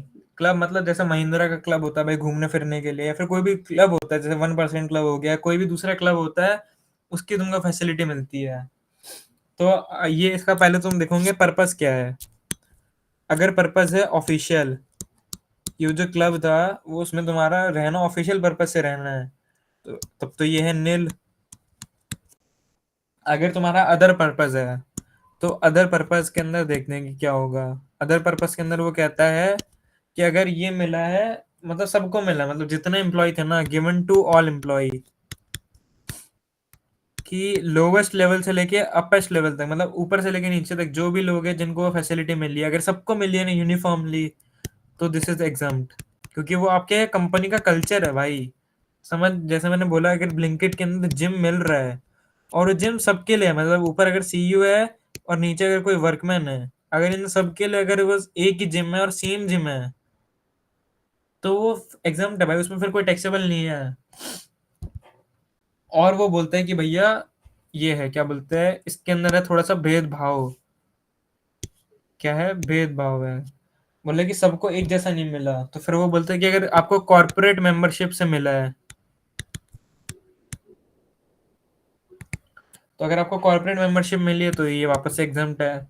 अगर हम बोलते हैं कि अदर है, जैसे मतलब कॉर्पोरेट मेंबरशिप क्या होती है कि कुछ कुछ कुछ वो उसका टाइप्स होता है, कि भाई इसका इस क्लब के साथ में वो टाइप है, आप जाओ वहाँ पे हेल्थ फैसिलिटी लो और आ जाओ, आपकी कॉर्पोरेट मेंबरशिप से देख लिया जाएगा। तो कॉर्पोरेट मेंबरशिप से हो रहा था एग्जाम्प्ट। अगर अदर है कि भाई स्पेसिफिकली, मतलब ऐसा मान ले मेरी कंपनी के अंदर जो फाइनेंस के मेंबर थे, मैंने उनको दे रखा है एक की, जो भी मेरी फाइनेंस टीम में काम करेगा उनके लिए ये है कि कोई एक XYZ क्लब है, उसकी मेरी मेंबरशिप ले लो। तो उसके अंदर वो बोलते हैं कि अगर ऐसा कुछ हो रहा है तो उसे बोलते हैं जो भी एक्चुअल है वो लेस एनीथिंग इज रिकवर्ड, जो भी आंसर आएगा वो है टैक्सेबल। ठीक है, यहाँ पे रिकवर्ड का मतलब क्या आएगा एग्जैक्ट? रिकवर्ड मतलब जो तूने मेरे से पैसा ले लिया, तूने मेरी सैलरी से काट लिया पैसा। जैसे समझ, तू मेरे यहाँ पे काम करता था, मैंने तेरे को एक पर्क दे रखे था, मैंने बोला अरे भाई वो जो जिम तू जा रहा है ना, उसके लिए तेरे को बस 500 रुपये हर महीने सबमिट करने होंगे। तू बोलते है कि काम करो मालिक, वो मेरे सैलरी से काट लेना, बाकी मेरी सैलरी मेरे को भेज देना अकाउंट में। मैंने तेरी सैलरी से काट लिया, मैंने वो रिकवर कर लिया मेरे 500 रुपये। अब वो कैसे भी करूँ, तू आके मेरे को दे दे, मेरे पास जमा करवा दे मेरे बैंक अकाउंट में, या फिर मैं तेरी सैलरी से काट लूँ, कैसे भी कर सकते हैं। अब मैं बताता हूँ आर एफ ए के लेना, मैं सही बता रहा हूँ, एक वीडियो भेज दूंगा रेंट फ्री अलाउंस के लिए, और उस वीडियो से ही करो। क्यों, इसमें अमेंडमेंट्स आ रखी है अभी वाली, तो ये अमेंडमेंट्स को समझो और बढ़िया से करो।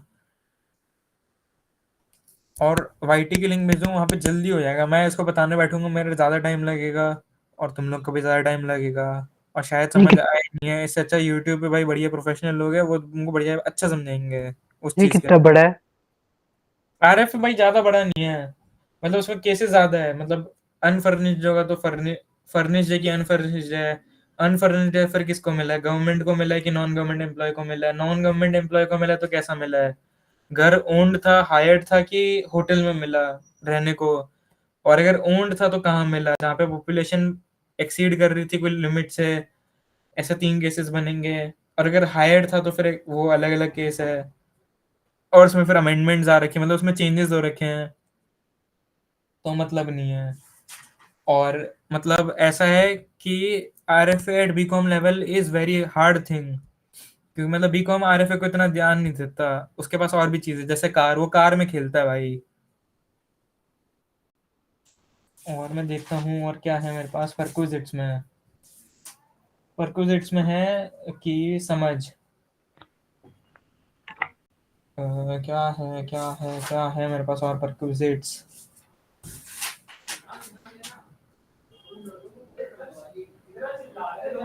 लेट सपोज मेरे पास है एजुकेशन फैसिलिटी, मेरे को मिल रही है एजुकेशन फैसिलिटी, ये अच्छा वो है परक्विजिट, इसके लिए मेरे को इसको लेने का मन किया कि एजुकेशन फैसिलिटी मिल रही है where education is provided to employ और इस चिल्ड्रन। ठीक है, कि भैया अगर एम्प्लॉय को मिल रही है, एम्प्लॉय के चिल्ड्रन को मिल रही है, एम्प्लॉय को मिल रही है तो एग्जाम्प्ट है, ठीक है। और अगर उसके चिल्ड्रन को मिल रही है, तो अपने बात करते हैं सिर्फ चिल्ड्रन के लिए, कि अगर उसके चिल्ड्रन को मिल रही है तो क्या होगा। तो मैंने बोला तो फिर दो बातें होगी। मेरे को तो एक तो वो बन जाता हूँ भाई, मैं वो जो सोनी पे को नहीं आता, एक सीरियल आता था पहले, कहानी ऑफिस की करके शायद, उसमें वो बोलता था कि साले दो बातें होगी, कि अगर कॉस्ट ऑफ एजुकेशन है वो 1,000 रुपए पर मंथ से कम है, क्या है कॉस्ट ऑफ एजुकेशन, वो आ रही है 1,000 रुपए पर मंथ से कम, तो वो बोलता है नील। और वो बोलता है अगर 1,000 रुपए से एक्सीड करती है, एक्सीड्स ₹1,000 पर मंथ, तो इसमें आप क्या करना, जो भी एक्चुअल आ रहा है वो माइनस ₹1,000 पर मंथ, और वो भी कैसा, पर चाइल्ड। याद है ऐसा कुछ वो अलाउंस में भी था, children education allowance, ₹100 per month per child subject to to child. इसमें ऐसा है, इसके अंदर आपको एजुकेशन की फैसिलिटी ही मिल रही है डायरेक्ट, मतलब ऐसा होता है ना, अंबानी के स्कूल में आपने भेज दिया अपने बच्चे को, और फीस भी आप नहीं भर रहे हो, वो अंबानी भर रहा है। इसमें आपको कोई पैसा नहीं मिला अपने बच्चे को पढ़ाने के लिए, आपको इसमें डायरेक्ट एजुकेशन ही मिल गई। तो इसमें वो बोलते हैं कि अगर एजुकेशन की जो कॉस्ट है वो 1,000 रुपए से ज्यादा आती है एम्प्लॉयर को, तो आप इस कैटेगरी में होंगे। तो आपका क्या एक्चुअल माइनस ₹1,000 पर मंथ पर चाइल्ड, इसमें सब्जेक्ट टू टू चाइल्ड नहीं है, पर मंथ पर चाइल्ड माइनस कर देना। और कुछ अगर आपसे पैसा ले लिया आपके एम्प्लॉयर ने, रिकवर्ड किया है, तो रिकवर्ड माइनस कर देना, जो भी अमाउंट आएगा वो आएगा टैक्सेबल। ठीक है,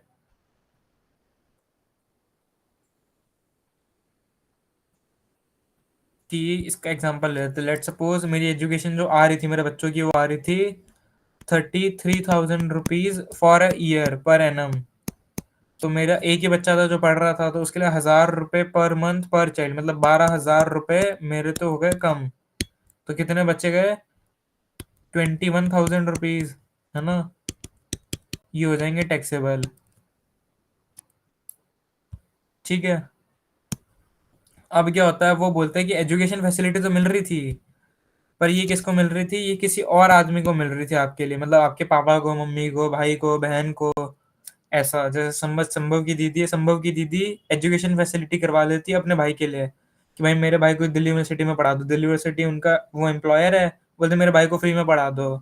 तो बोलते हैं कि अगर ऐसा कुछ होता है, यूनिवर्सिटी फ्री में पढ़ाने को तैयार भी हो जाती है, पर क्या होगा, ये हो जाएगा फुल्ली टैक्सेबल।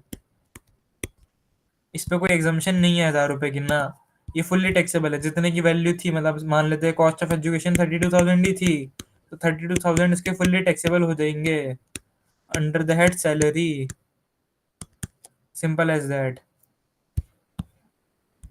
ठीक है, और हाँ ये है भाई शानदार चीज जो भी आ रही है, दैट इज LTC। इसके बाद में अपने मोटे मोटे जितने भी परक्विजिट्स जो मेन हो सकते थे ना, वो कंप्लीट हो जाएंगे।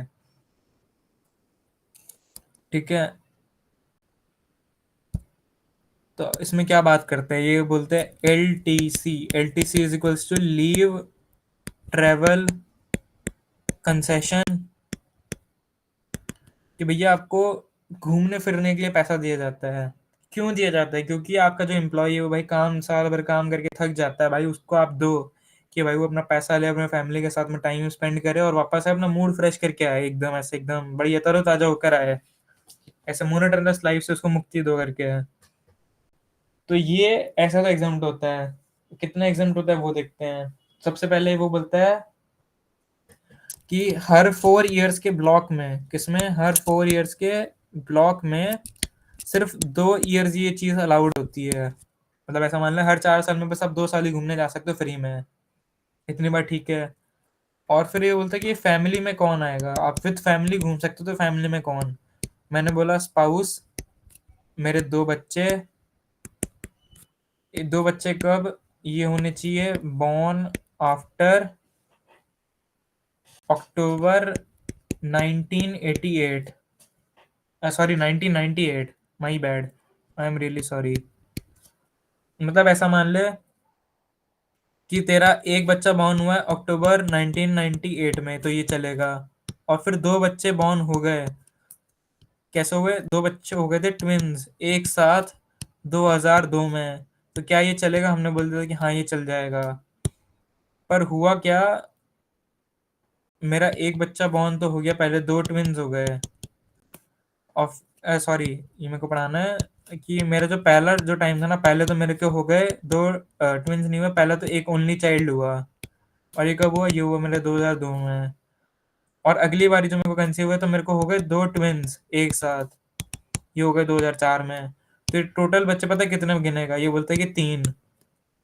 पर अगर ऐसा हो कि आपको अगर पहले ही बारी के अंदर 2 ट्विन्स हो जाए, मतलब ट्विन्स हो जाए अगर आपको पहले ही बारी में, भले ही मतलब 1998 अक्टूबर के बाद, ठीक है, अगर अक्टूबर 1998 के बाद अगर आपको 2 ट्विन्स भी होते हैं अगर पहली बारी में, तो आपका जो थर्ड चाइल्ड अगर कोई होता है बाद में, तो उसको नहीं गिनेंगे हम लोग फैमिली के अंदर।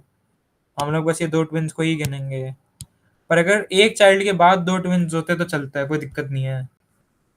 और कौन कौन आएगा फैमिली के अंदर, तो हम लोग बोलते हैं कि फैमिली के अंदर मम्मी पापा भी आ सकते हैं, पर वो होने चाहिए फुल्ली डिपेंडेंट, पेरेंट्स डिपेंडेंट्स, या फिर brother and sister, real brother and sister जो होने चाहिए आप पे फुल्ली डिपेंडेंट, वही आपके साथ आ सकते हैं फैमिली के अंदर, बस और कोई नहीं आएगा, ठीक है।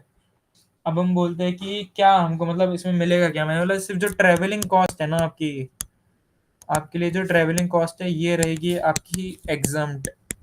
बोले कि अच्छा, एक काम करते हैं बढ़िया भाई, बिजनेस क्लास में जाएंगे, मस्ती करेंगे सब लोग। बोले नहीं, अगर आप एयर से जा रहे हो, किससे जा रहे हो, बाय एयर जा रहे हो, तो एयर से आपको इकोनॉमी तक का जो भी फेयर होगा, ऐसा मान ले कि समझ, तो वही स्काई स्कैनर खोल कर बैठा है, स्काई स्कैनर पे देखते हैं कि भाई अगर मेरे को जाना है, मान लेते हैं बॉम्बे टू दिल्ली, अगर मैं बॉम्बे टू दिल्ली की अगर मैं फ्लाइट देखता हूँ, अगर एवरेज जो उसका आ रहा है वो मैं देखता हूँ, इकोनॉमी के अंदर जो आ रहा है रेट, वो आ रहा है 4,000 रुपये की फ्लाइट आ रही है इकोनॉमी के अंदर, तो ये 4,000 रुपये हो जाएंगे एग्जाम पर पर्सन। और अगर मैं जा रहा हूँ ट्रेन से, तो ट्रेन से होगा फर्स्ट क्लास एसी तक का एग्जाम। अगर मैं जा रहा हूँ बाय रोड, तो बाय रोड जा रहा हूँ तो उसमें अपने फिर देखते हैं, इसमें आएंगे केसेस। बाय रोड जा रहा हूँ उसके अंदर अपने बोलते हैं कि अगर वहां पे है रिकॉग्नाइज्ड पब्लिक ट्रांसपोर्ट, अगर वहां पे रिकॉग्नाइज्ड पब्लिक ट्रांसपोर्ट है तो क्या होगा, और वहां पे नहीं है तो क्या होगा। अगर नहीं है तो अपने बोलते हैं कि जो सेम डिस्टेंस का फेयर है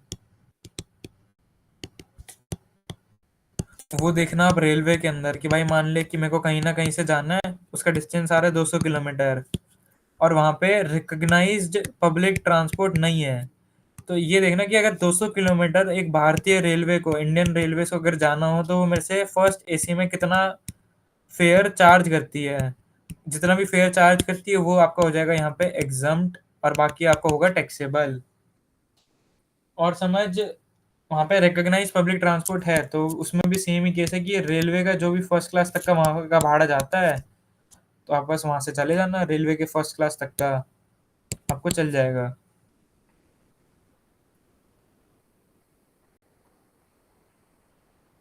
और समझ क्या होता है, एक नोट लिख देते हैं यहाँ पे अपन, कि कुछ कारणवश ऐसा हुआ कि भाई 4 साल के ब्लॉक में तू एक ही ट्रिप कर पाया, और एक ट्रिप तेरी रह गई, तब तू क्या कर सकता है, ये एक ट्रिप जो तेरी बैलेंस में थी ना, इसको तू कैरी फॉरवर्ड कर सकता है।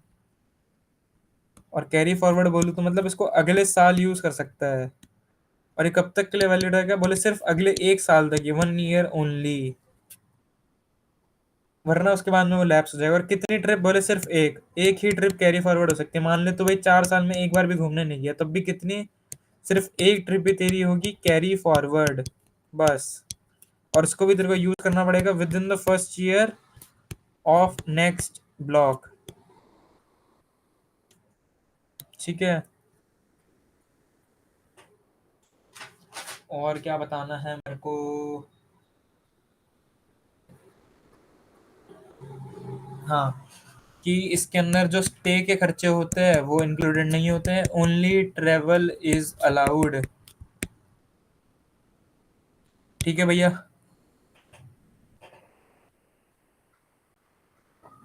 मेरी तरफ से सारे इंपॉर्टेंट परक्विजिट्स खत्म है, सारे के सारे important perquisites are end. Section 16 भी कर ले, कितनी देर का होगा वो?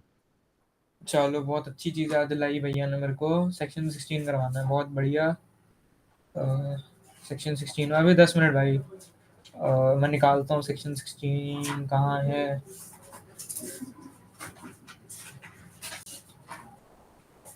दो मिनट भाई दो। हाँ, एक सिंपल चार्ट और सेक्शन नंबर 16 खत्म।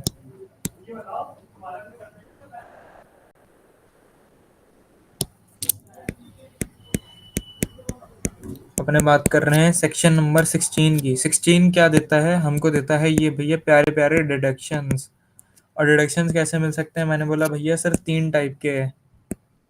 कैसा, मैंने बोला भैया पहला स्टैंडर्ड डिडक्शन, 16(1) मेरे को देता है स्टैंडर्ड डिडक्शन, और ये सबको लेना है।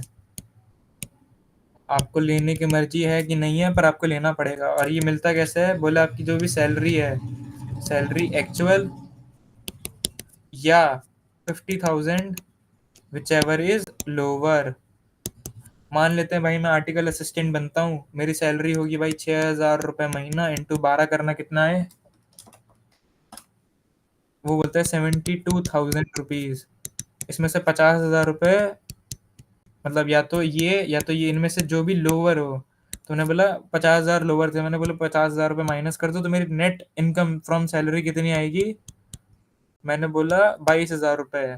अब मैं बोलूँगा यार पहले इतनी सैलरी कम है, सरकार को थोड़ा ज़्यादा दिखा देते हैं, मेरे को स्टैंडर्ड डिडक्शन नहीं चाहिए। बोले नहीं, लेना ही पड़ेगा, ये ना चॉल्व आपको लेना ही है, सरकार दे तो ले लो, उसमें टूना टाइम नहीं करते। अब समझ, मेरी सैलरी हो जाती है कम, मैं कमाता हूँ बस 4,000 रुपये साल भर की, और मेरी अमाउंट आती है बस 48,000 रुपीज़।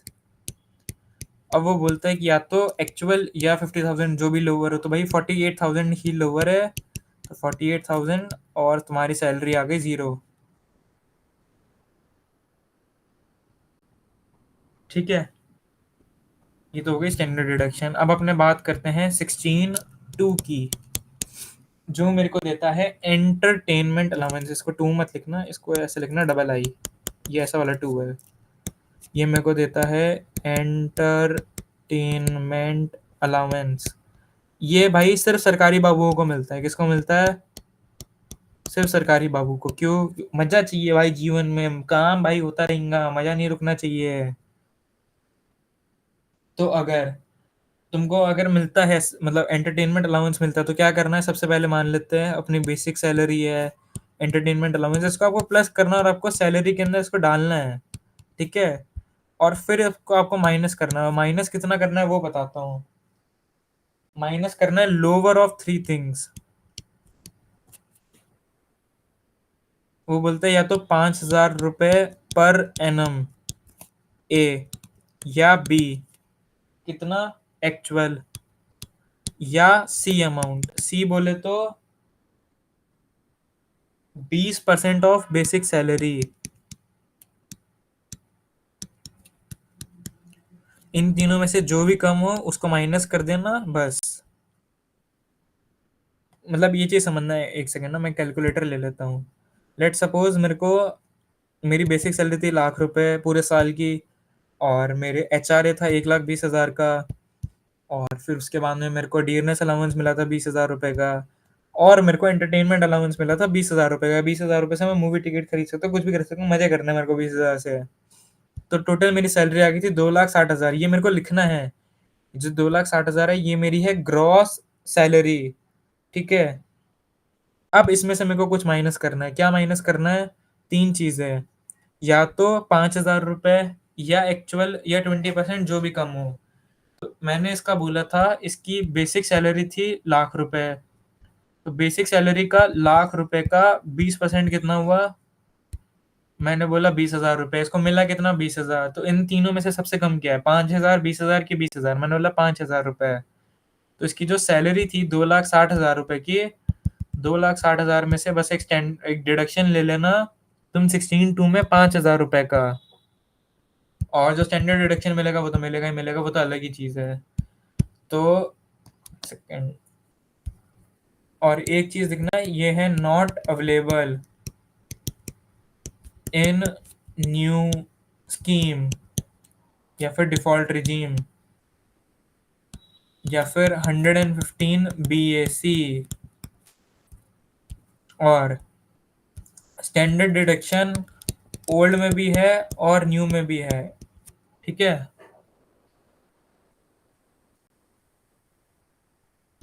और अब अपने बात करते हैं सबसे लास्ट डिडक्शन की, दैट इज 16(3). 16(3 बात करता है प्रोफेशनल टैक्स की। ये एकदम इजी है भाई, प्रोफेशनल टैक्स है। अगर आपने, मतलब आपको क्या होता है, जैसे अपने यहाँ पे है महाराष्ट्र, महाराष्ट्र के अंदर कोई अगर प्रोफेशनल आदमी अगर अपना वो करता है, क्या करता है, प्रैक्टिस करता है, कुछ करता है, जैसे मैं हूँ, अगर मैं CA बनता हूँ, अब मैं अगर महाराष्ट्र में अगर अपनी प्रैक्टिस करता हूँ, तो मेरे को प्रोफेशनल टैक्स देना पड़ता है कि भाई मैं पढ़ लिख लिया, मैं एक प्रोफेशन में चला गया, इसके लिए मेरे को एक टैक्स देना है। और ऐसा ही, मतलब अगर तू डॉक्टर है, CSL, एडवोकेट है, ऐसा कुछ भी अगर प्रोफेशन करता है तो तेरे को प्रोफेशनल टैक्स लगता है। तो प्रोफेशनल टैक्स का कैसा है, और समझ, ये जो प्रोफेशनल टैक्स था ना, ये क्या हुआ, ये तूने नहीं दिया, ये तेरे को तेरे एम्प्लॉयर ने भर दिया कि भाई तेरी जगह पे तेरे को थोड़ी बर्डन डालूंगा। तेरे एम्प्लॉयर ने ही तेरा प्रोफेशनल टैक्स तेरे से बिना पूछे भर दिया। मैंने, बहुत अच्छी बात है भाई, भरना ही चाहिए उसको, उसके लिए काम कर रहा हूँ मैं। तो हुआ क्या, जब रिसीव हुआ ना, मतलब ये तेरे को ऐसा, वो सैलरी में वो CTC में तो डालेगा ही, तो तेरे को भी अपनी सैलरी में डालना है कि हाँ भाई मेरे को ये ऐसा प्रोफेशनल टैक्स मिला। तो फिर हुआ क्या, ये जो प्रोफेशनल टैक्स था इसका पेमेंट तूने कर दिया, और इसका रीइंबर्समेंट तेरे को मिल गया। तो तूने बस यहाँ पे रिसीव में डाल दिया कि हाँ भाई मेरे को प्रोफेशनल टैक्स का अमाउंट मिला, और इसको मैंने डाल दिया सैलरी के अंदर, और ये मैंने इसको कह दिया सैलरी के अंदर चार्ज। अब वो बोलते कि पहले सैलरी में चार्ज करना, फिर पूरा का पूरा डिडक्शन ले लेना, 100% ऑफ PT पेड, बस। पर कब? अगर ओल्ड स्कीम हो तभी, और न्यू स्कीम होगा तब नहीं मिलेगा, सिंपल। इसमें भी सेम वही है, मतलब एंटरटेनमेंट जैसे ही है कि भाई सैलरी के अंदर ये ऐड तो होगा।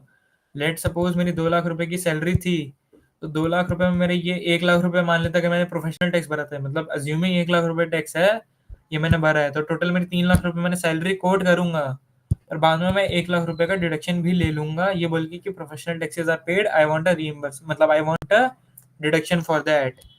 पर ये कब? जब मैंने ओल्ड स्कीम ऑप्ट की है तभी, अगर न्यू स्कीम ऑप्ट की है तो नहीं मिलेगा, ठीक है। तो अगर सीधा अगर कंक्लूजन पे बोलूँ तो 16(1) सबको मिलेगा और सब जगह मिलेगा। 16(2) सिर्फ गवर्नमेंट एम्प्लॉयज को मिलेगा और सिर्फ ओल्ड स्कीम में मिलेगा, और 16(3) सिर्फ जिसने PT पे किया है उसको मिलेगा, वो भी सिर्फ ओल्ड स्कीम में मिलेगा, ठीक है। बस भाई, सैलरी मेरी तरफ से कंप्लीट है। अब बस क्वेश्चंस करने हैं तुम लोग को, और क्वेश्चंस करो। होप सो, मतलब मैं ट्राई करूंगा कि कल की शायद एक क्लास में सिर्फ क्वेश्चंस पे ले लूँ, सिर्फ क्वेश्चन ही क्वेश्चन लूंगा और क्वेश्चन करवा दूंगा।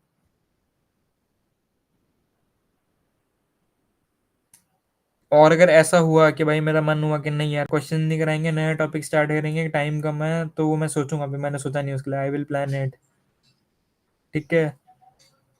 Now will and session. मैंने तुमको बेसिक कराया, मैंने तुमको अलाउंसेस कराए, मैंने तुमको परक्विजिट्स कराए, मैंने तुमको रिटायरमेंट बेनिफिट्स भी करा दिए, मैंने तुमको डिडक्शन भी कराए। तो मेरी तरफ से सैलरी खत्म है, ठीक है। Okay, we'll end it here today.